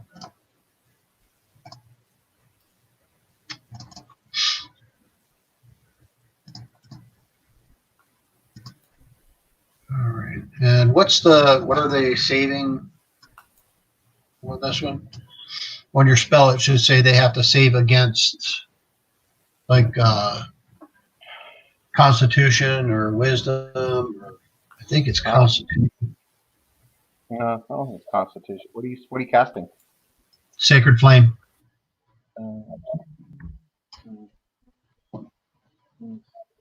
It doesn't really tell me. It says target a creature I can see within range. Duration is instantaneous. Let me see. The target gains no benefit from cover for this saving throw. The target must succeed on a dexterity saving throw or take of 1d8. Okay, so if they make their dexterity saving throw, then they don't take damage from it. But if they fail it, then they get 1d8 damage, and they can't use cover. All right, sweet. So I should roll for that then. No, I roll a I have to roll this one. What's your what's your save to DC though? 13. Okay. So Clark failed, but the goblin passed. So Clark needs to take damage. So go ahead. Over on the menu that's got like the move and the ruler and everything, there down at the bottom there's a little dice. It's just a little die. If you hover over that, it brings up a little menu. Yeah, I see it. Yeah, so just click on the D8, just where it says D8. There you go. So he takes. I may have double clicked, my bad. Okay. So we'll go with the first one. He's taking 2 points of damage, and he cannot hide. 2 points. Yeah, and I can tell you, he's Darn. a hardy dude with a high armor class too. Oh my gosh, here we go. But Whoops.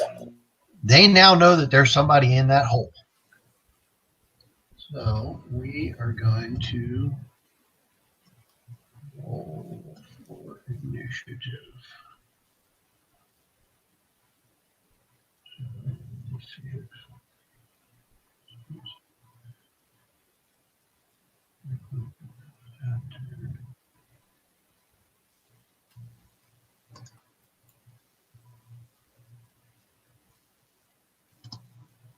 Hey, okay.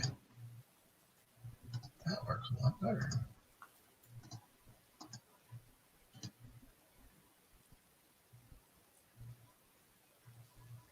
That's still not rolling. Okay, roll for initiative, guys.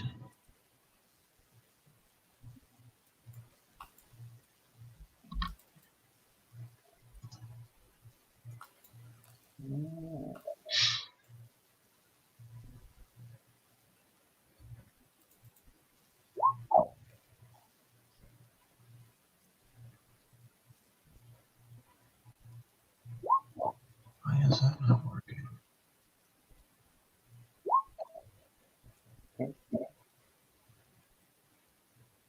There we go. Looks like I made it above somebody else today. I don't know why they're still not adding. I see you got a total score, Roger, of 38. Well, we have a total score of 33. Well, He's that rolling for all 4 of them. yeah, I rolled initiative for all 4 of them at once. I wonder who rolled the 19. Let me add these scores into the thing here. At least I got above 3 of them, guys.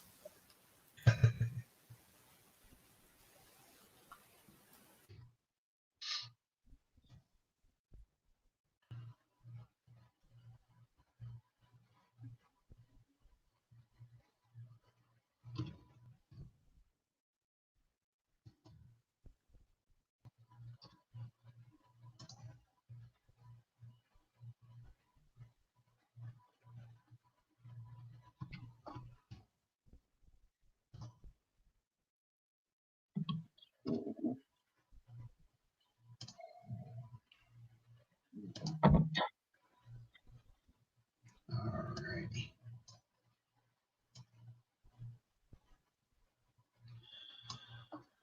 Let's see.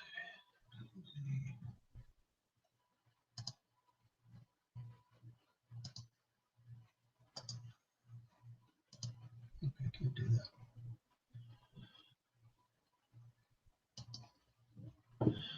Okay, so this guy is going to attack. You still can't really see what's exactly going on, but he has a short bow and he is going to shoot it in that hole, which means Shamat is going to be the meat shield because you're at the top. Oh boy.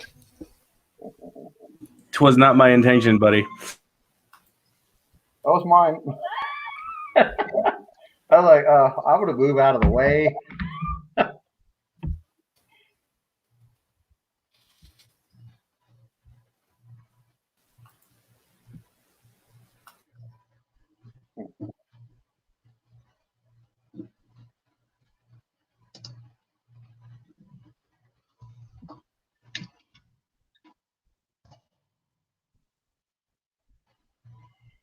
I had a feeling it was him that threw that rolled the high one.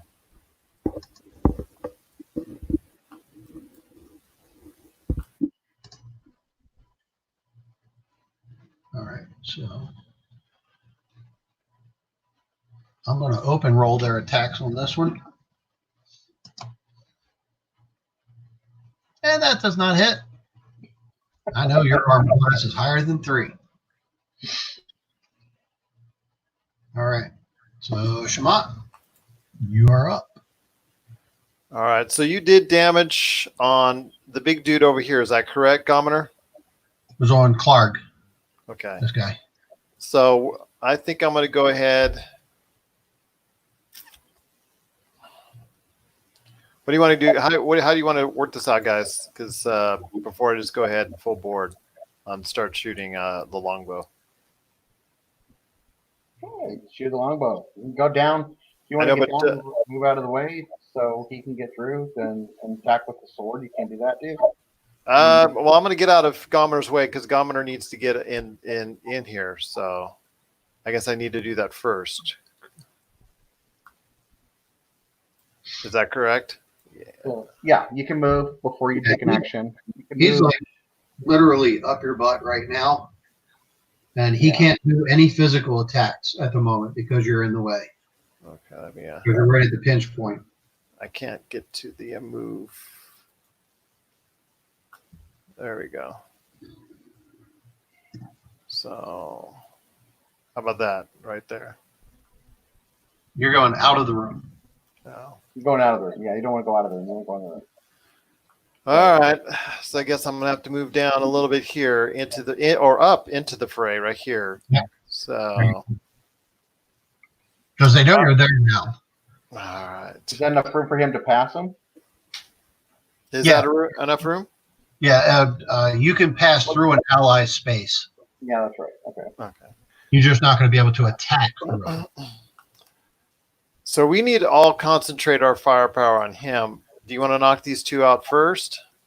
Don't matter. Yeah, either one. All right. So I'm going to hit the closest one to me and see what we got.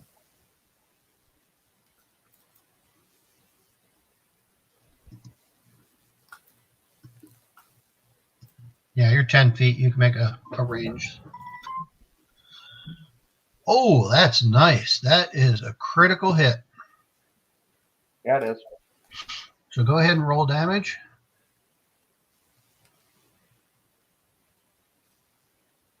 All right. So on a critical, you double the dice. So that is a 21 damage. Sweet.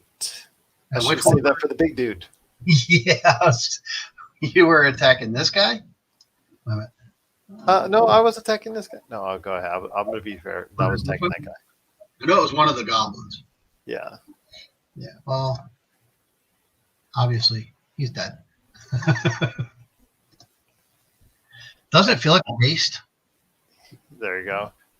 Do I have a choice? Do I still have a chance to move at all after that or no? Yeah.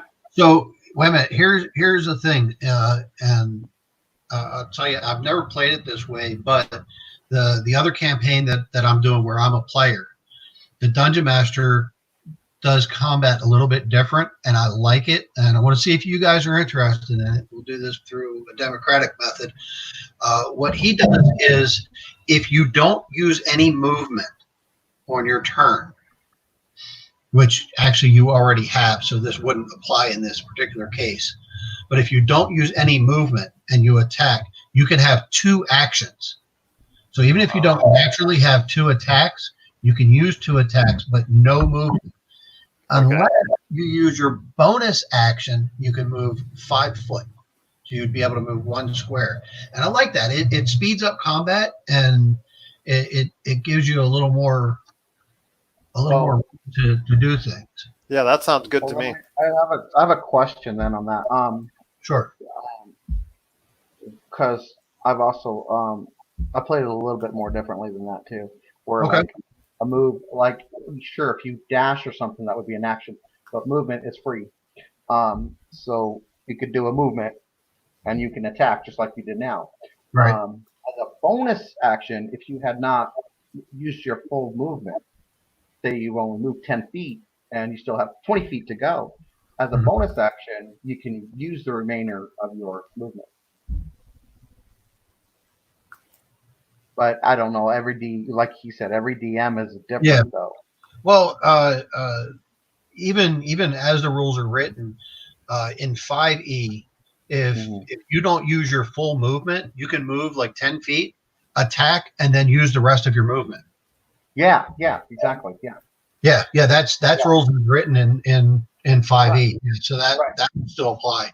But if you guys want to use that other combat rule that I just told you about, so you can use 2 actions in 1 turn.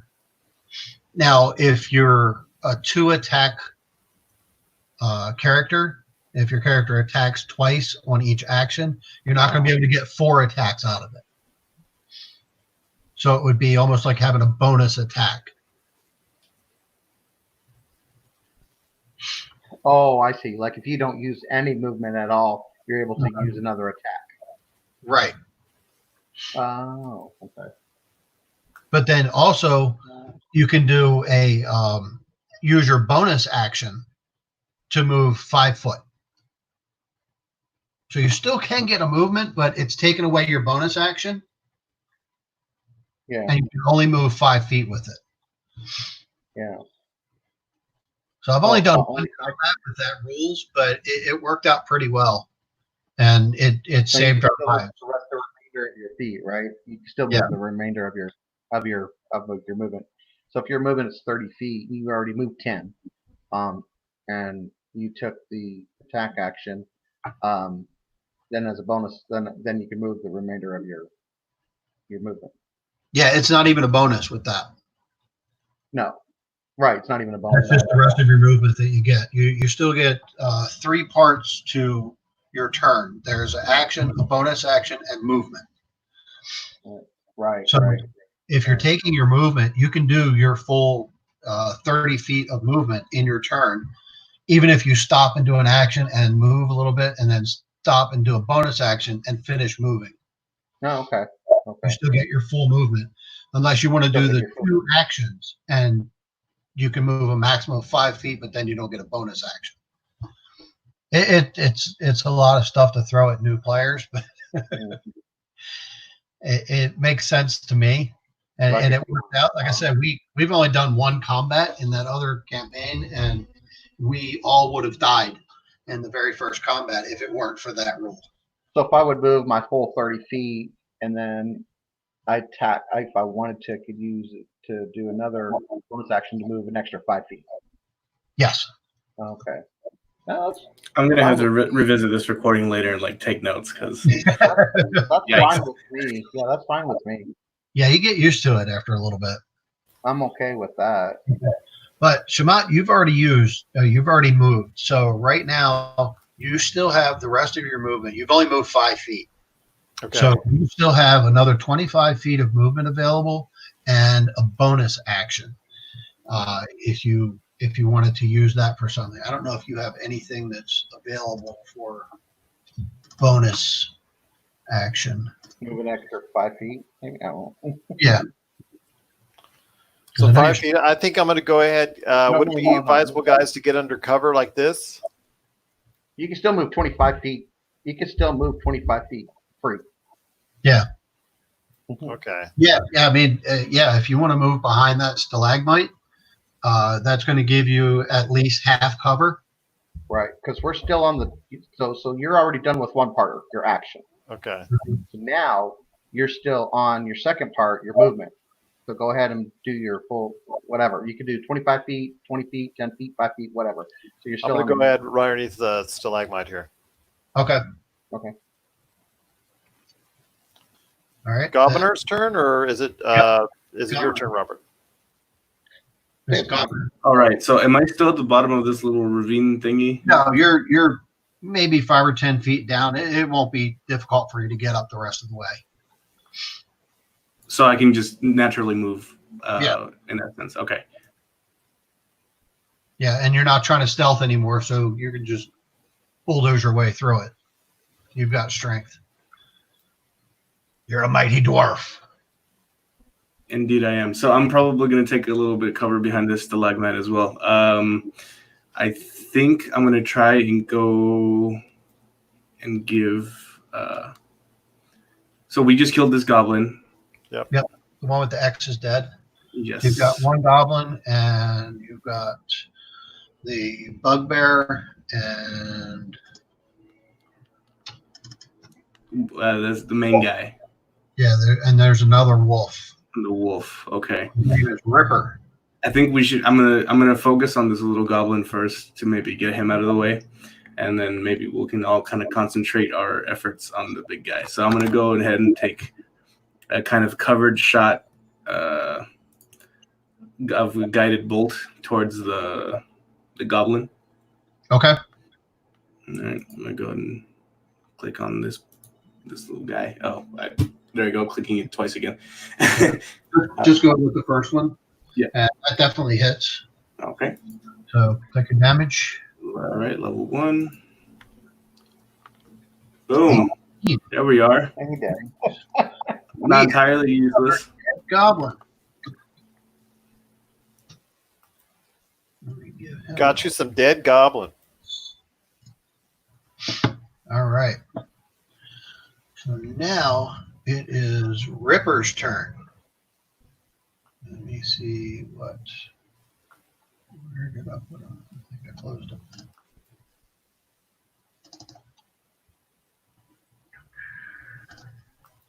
What can Ripper do?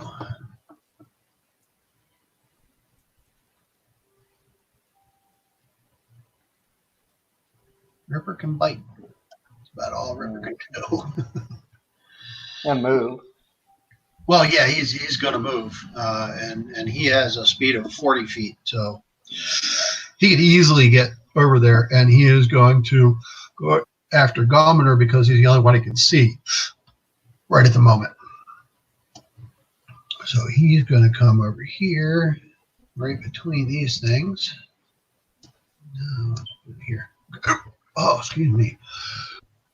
How do you get the hiccups from breathing? Ah. So we will roll 2 hits for the bite. And what's your armor class, Gometer? Let me go ahead and check that real quick. It's 18. All you have to do is click on your token, and it's a number in the blue circle. The green circle is your hit points, and the blue circle is your armor. All right. Let me go ahead and. So it's 18. I have 18, yeah. So he missed. Cool. Go, Gometer.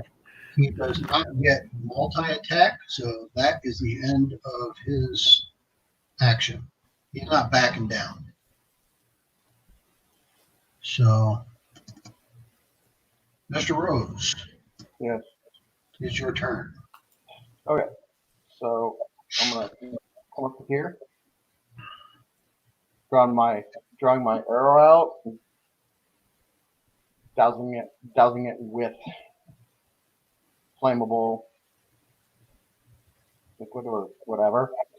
And I'm gonna touch this little campfire there, with my arrow, getting my arrow flamed up since I am in the performing arts of, mystify magic and fire and stuff. And I am gonna shoot that flaming arrow right at him. Okay. Well, putting the oil and dipping it into the fire, we're going to call that your bonus action. Sure. Okay. And then go ahead and we're gonna hit the bugbear. okay. I am doing some acrobatic stuff here, whatever you want to call it. Sure. I'm gonna like, so, what do I roll? Oh yeah, I roll my short bow. Natural 20. Crit. Awesome. Go ahead and roll that beautiful damage footage. Nice shot. All right. So sneak attack doesn't get doubled. The sneak damage doesn't get doubled. The piercing damage, the die gets doubled. So that'll be a 10 plus 1. And then over that dice thing on the right-hand side, go ahead and give me just a straight 1d6 roll. So what do I click on? Over on the right-hand side of the screen where it's got the dice icon. Yeah. Just hover over that, and you'll see the menu pop up. Go down over top of the D6. Just where the dice icon? Where's the dice icon at? Right-hand side where you're, excuse me, where the pan and scroll thing is. Hand and scroll thing is? No, I don't see it. Yeah, the little blue arrow. On your left. Yeah. On the left. Left side. Yeah. Okay. I see it.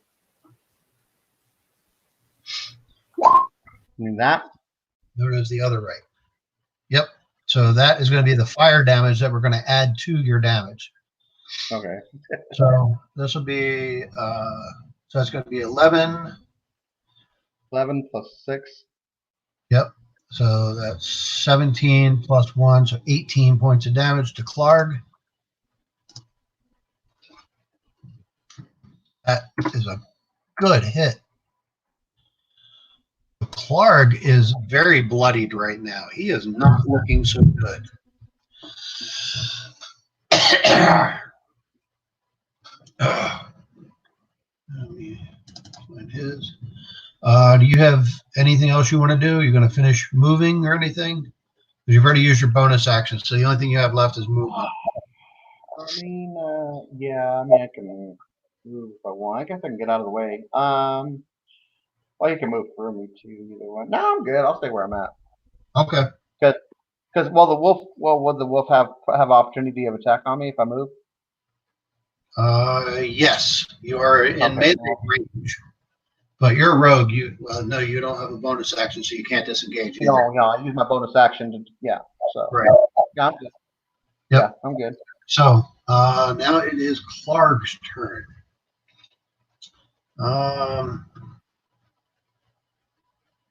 He's probably pissed. Probably don't like me. He's not a happy camper.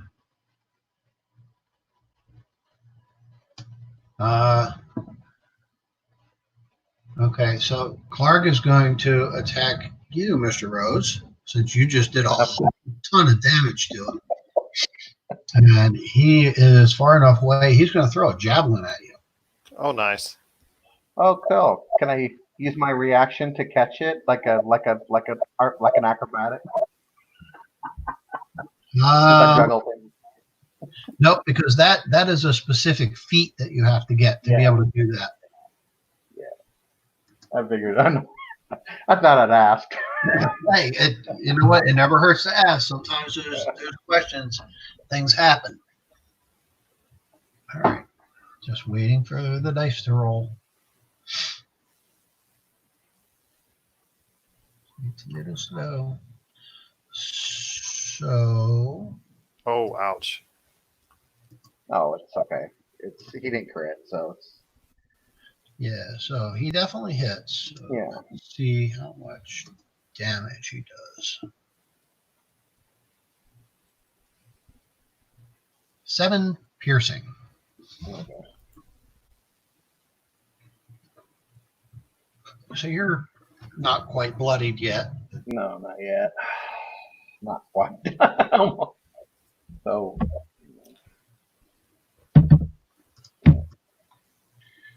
So go ahead and subtract that 7 points from your.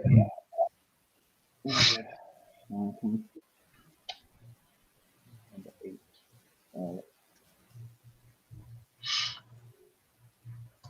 All right. And he's just going to stay where he is. He's not real happy right now being that damaged. So that brings us back to top of the round, and that's a goblin who is dead. So Shamat, you're up. Commoner is dead. The goblin. Oh, the goblin. I'm like, Commoner, that's No, the goblin had a 19. okay.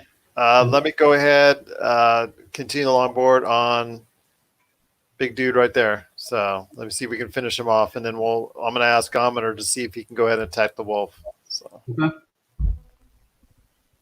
Okay. You try to shoot the big guy. Let's see what we got. We use the longbow. Can he shoot through me? Yeah. Okay. Yeah, it's a like friendly fire type of thing. Okay. Yeah. Okay. And you're a little guy, so Yeah. Oh yeah, I'm small. Yeah. Plus, I'm shaded. I mean, I've got some cover. So Yeah. yeah, he's a human, so he'll be able to shoot right over you. Bugbear's a big guy. Definitely hits. okay.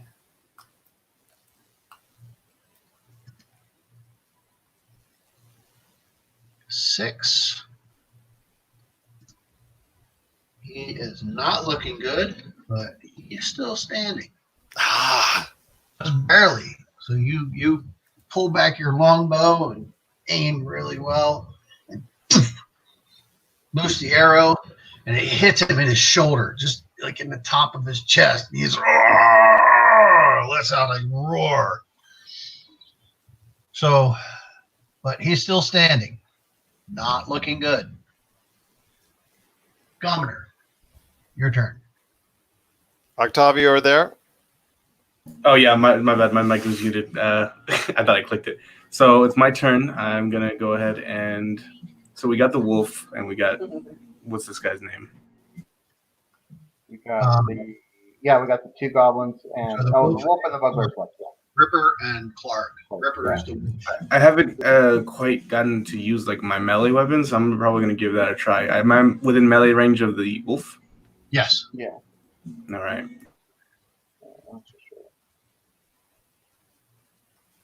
And Ripper hasn't taken any damage yet.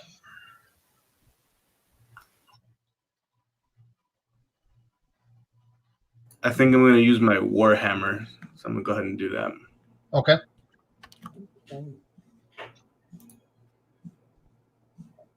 Nice. That hits. All right, and then I just go ahead and press it again, right? You hit the. Yep. There you go. Nice. There you go. And Bludgeon the wolf. so you're just standing there, and Wolf is right in front of you. Pull out your warhammer.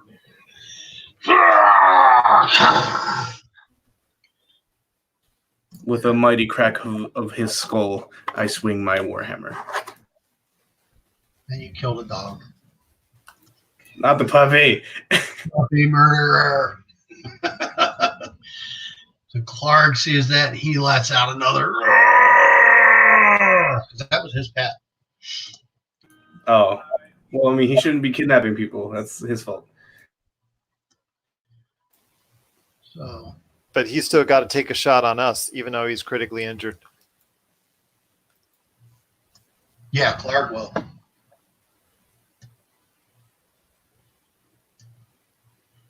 These guys Oh make- look, we got friends. Yeah, you make a lot of noise. So there's. Okay, I maybe shouldn't have done that. Okay. Governor, you going to do anything else? You got movement or anything? I'd go hide for cover. Yeah, I'm probably gonna go into that little nook where Shamat is. Okay. And I end my turn. Yep. So Ripper is now dead. So that means it's Mr. Rose's turn.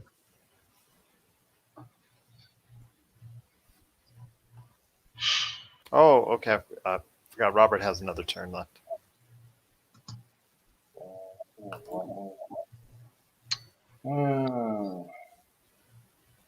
Finish the job. Well, we're gonna still just continue to keep fighting this guy, or do you guys want to just, or you guys just want to get out of here, try to pass through all of them?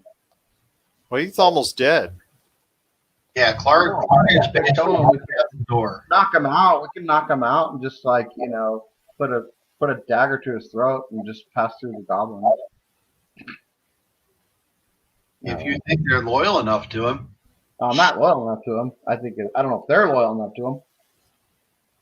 No, we're not. I think I'm lawful good. No, Well, they're that's no, what I mean. I'm wondering if If the you goblins think are loyal. if you think the goblins are loyal They're enough, probably not. They're probably so that's fine. No, so I'll just okay. So I'm gonna take my rapier again, set it on. Take my bonus action. I'm gonna set it on fire. I'm gonna move over here. So I'm gonna move it over here. I'm gonna move real quick behind the goblin. I'm gonna frickin' slice his throat with my flaming rapier. so you're attacking Clark. Yeah, I'm attacking Clark because he's yeah. With my because I'm gonna use his body as a shield when he's dead. So what is his? I roll rapier. Oh wow. Oh, that's a 1. I gotta. You know what? I gotta roll that. Oh, I gotta re-roll all that for 1. Yep. That's still Look not at yet. that. Nope. We go with the first number. That was an 8. For advantage or disadvantage. It's just a straight roll, so you got an 8. As well as that misses, right? Yeah, that definitely misses. So you sneak up behind him and you got your dagger ready, but he notices you behind him, and as you go to stab into him, he just moves to the side. He blocks it. Yep, just knocks it out of the way. Okay, I know I'm gonna take a opportunity of attack, but I know he's gonna attack me next, so I'm gonna or maybe not, or maybe my comrades will. Well, he's next to attack, right? Yeah, he's next to attack. Yes. So I know he's gonna take opportunity to attack. So I'm gonna move. So how many did I move already? I forgot. I think it was 15.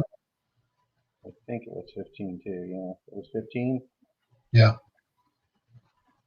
Yeah, you're good. No, we only got.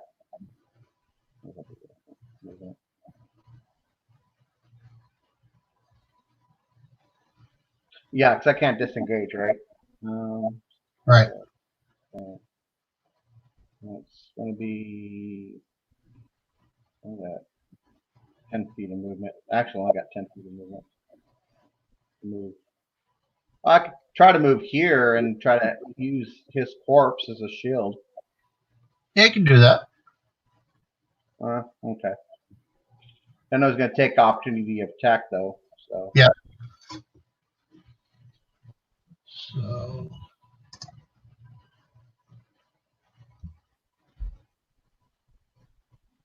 AC 15. Yep. So he swings with his morning star, but he's swinging with the arm that he got shot in his shoulder. So yeah, he misses. Good. Good. And now I'm gonna. Yeah. So me, a little short. I'm gonna like use this guy's corpse, and that other guy's kind of hide behind both these corpses. Oh, these corpses. All right. So these two new guys are going to go now.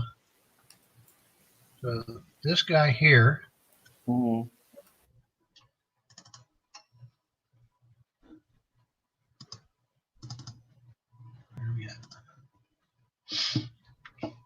All right. He is going to do something here.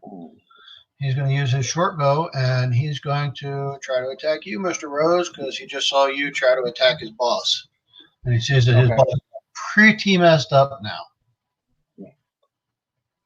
But we're gonna go with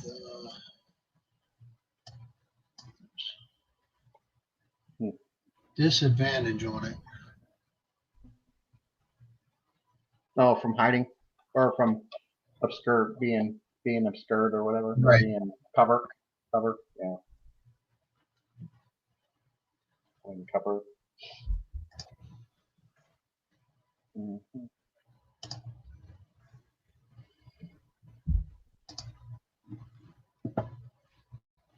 And he misses. Wow, cool. So now the other guy's going to. I rolled 2d. Oh yeah, that's right. You rolled a 2d20. Right. Yeah, it's rather than trying to roll it twice because the roller's moving slow. So this guy is going to take a shot at Shamat. But again, it's going to be with disadvantage. Am I in his line of sight? You have partial cover, so we're giving you an extra 3 to your AC. To my AC? To Shamat on this okay. turn. That's all right. A natural 1 and a 5. Neither one of those are hitting anything either. These guys just I wonder, suck. natural 1, does he end up like stabbing his own foot or something? Now, I like the natural 20 always hits and with extra flavor and stuff like that. I'm not real big on doing something ridiculous with a natural 1. Natural 1. Sometimes if opportunity is right, it's kind of funny to do it. But in most combat situations, these guys have been fighting. They're not going to stab themselves. They're not going to stab the guy next to them. So that's going to bring us back up to Shamant. He maybe shot up to the ceiling or something. Yeah, it could be something like that. Just bounced off of the stalagmite. Or he stubbed his So, toe and what'll be, guys? Do you guys want me to go after the new goblins, or do you want me to go after and just finish off Big Dude? Oh, well, the big dude's still got to go. Yeah, because they'll probably have the biggest attack. So yeah, I'm gonna go with my longbow after Big Dude. Okay. I think that's the bugbear's turn, right? No, it's Shamant. You already went. Clark went and missed. Oh, the bugbear already went? Yeah. Because the bugbear. No, that was the attack of opportunity. You're right. The bugbear did the opportunity attack on me as a reaction. Yeah. So I was thinking that was his turn. Oh, that was his turn? No, that's what I was thinking is that was his turn. All right, so yeah, he's gonna move up and try to hit you again.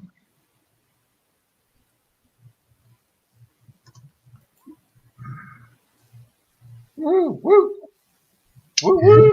He misses again. What day is it today? He is really injured. Yeah, All right, he here hit goes one of his own. He hit one of his own goblins. Oh no! It's already dead. Well, that's right. You're holding up the goblin for the meat shield, literal meat shield. Yeah, I'm using him as a meat. He That just seems to be a pretty common theme in this game. Yeah, so far. All right, so now it is Shamat's turn. Let's do longbow on Big Dude. Finish him off. You're gonna have to move from your position because you're like that stalagmite's right in your. Oh, I thought I had cover on him. No, from him attacking you, but he moved over from that other spot now. Okay. See what I'm saying? It's like He's like behind me, and I'm holding up the goblin dude. So we're kind of obscuring your view. So how about now? If I move over here. yeah, that would be good. So I rolled 21 plus 2. That is a hit. Excuse me.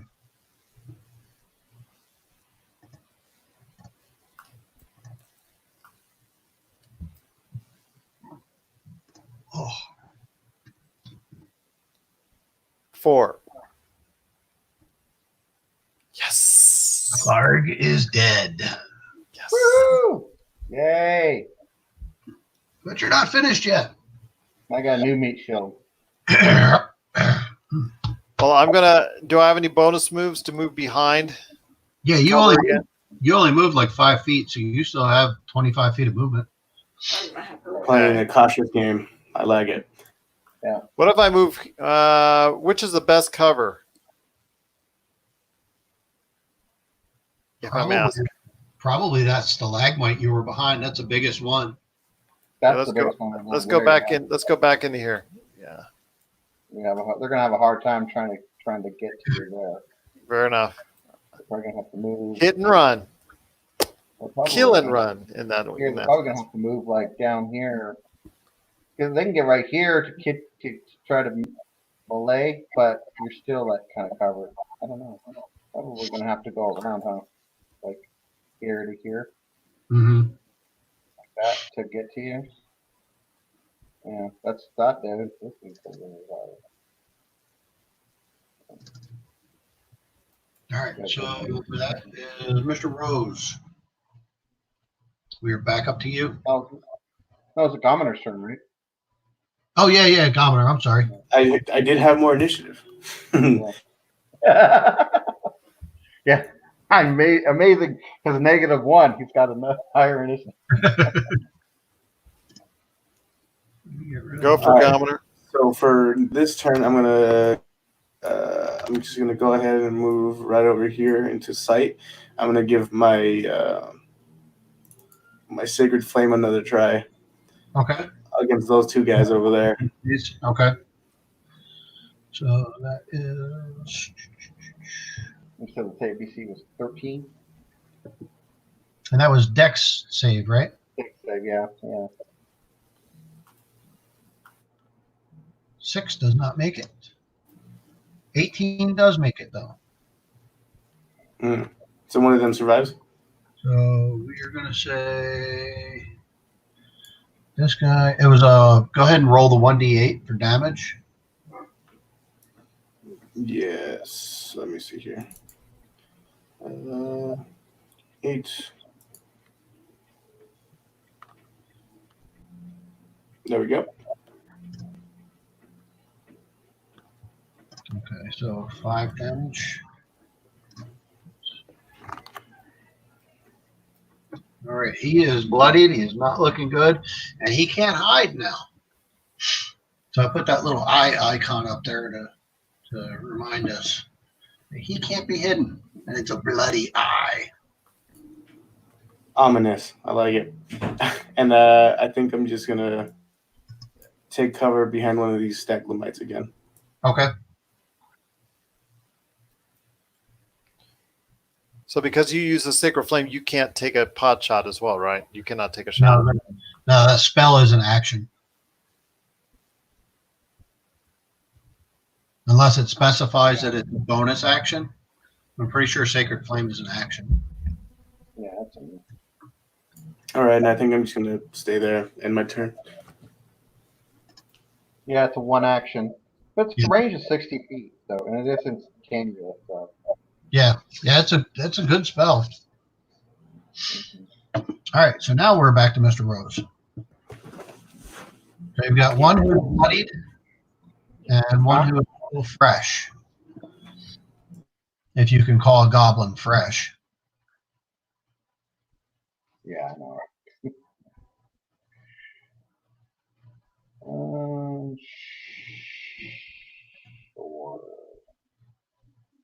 I'm gonna go over here. Yeah. I'm gonna use my or here. Which one's better to use? I'm gonna use up bugbear as a meat shield. So here or there? Which one's better? Because I'm gonna attack. So I'm gonna end up. Well, if you're going to use him, you can just move. I'm gonna get that guy. I'm gonna use that guy, but I want to use the bugbear. You can just move one to his space, and we'll just say that you're using him, picking him up, hide behind him, or whatever. Yeah, I'm just using it as a hide, as an obstacle, or whatever, as shield or Right. whatever. So you're attacking fresh meat over here. Yeah, I'm gonna fresh attack that one, dude. Yeah. Okay.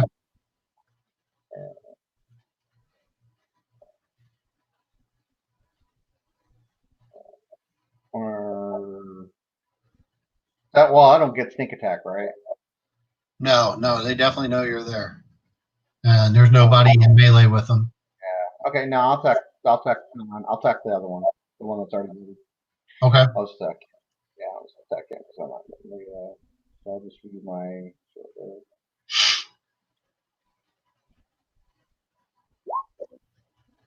13 hit. Does not hit. It does not hit. No. Oh, that's what I see. Pretty high. It's higher than 13. Oh, okay. Can't give out their AC. Okay, so it's my.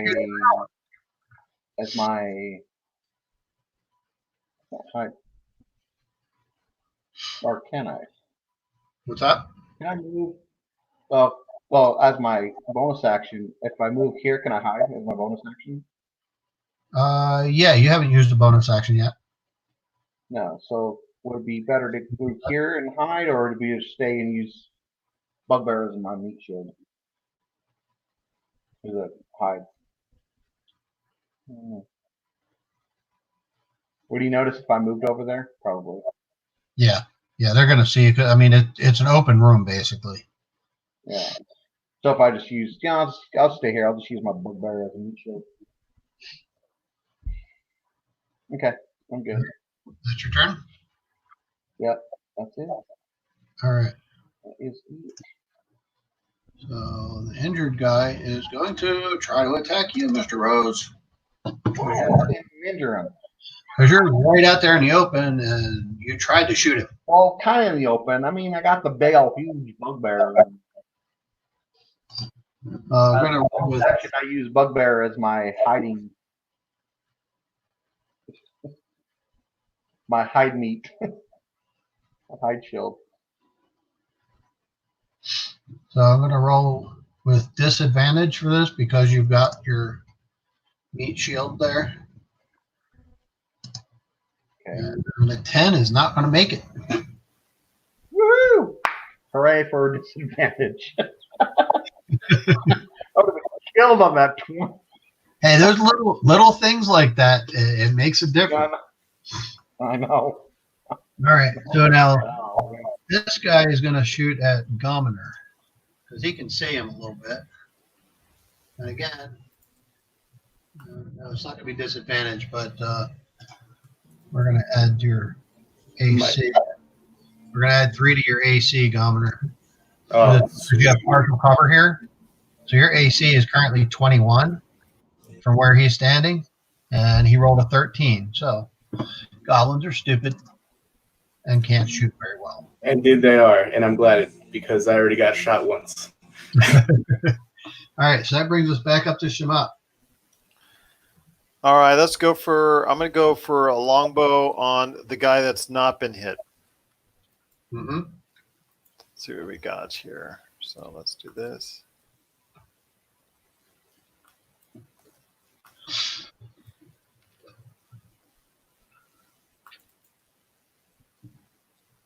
That hits.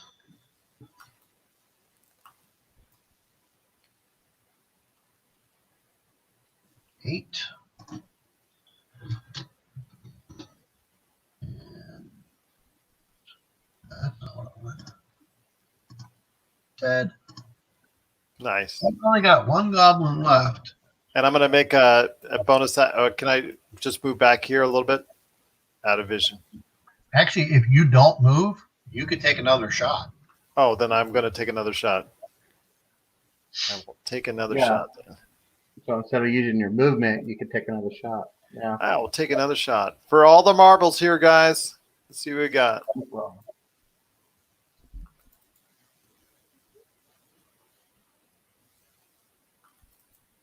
Thought I hit it. Yeah, I did. Okay. Oh, that definitely hits. Yes. Success. Here we go. Lovely. Kapow. Yes. oh yeah, he did. He did. All Always right. good to clear. Everything. Absolutely everything. Oh. We didn't kill everything. Remember, there was 20 goblins, so there's probably more goblins up there. Oh yeah, there's still more stuff in here, but I think we should probably call it for the night because it's 6:30.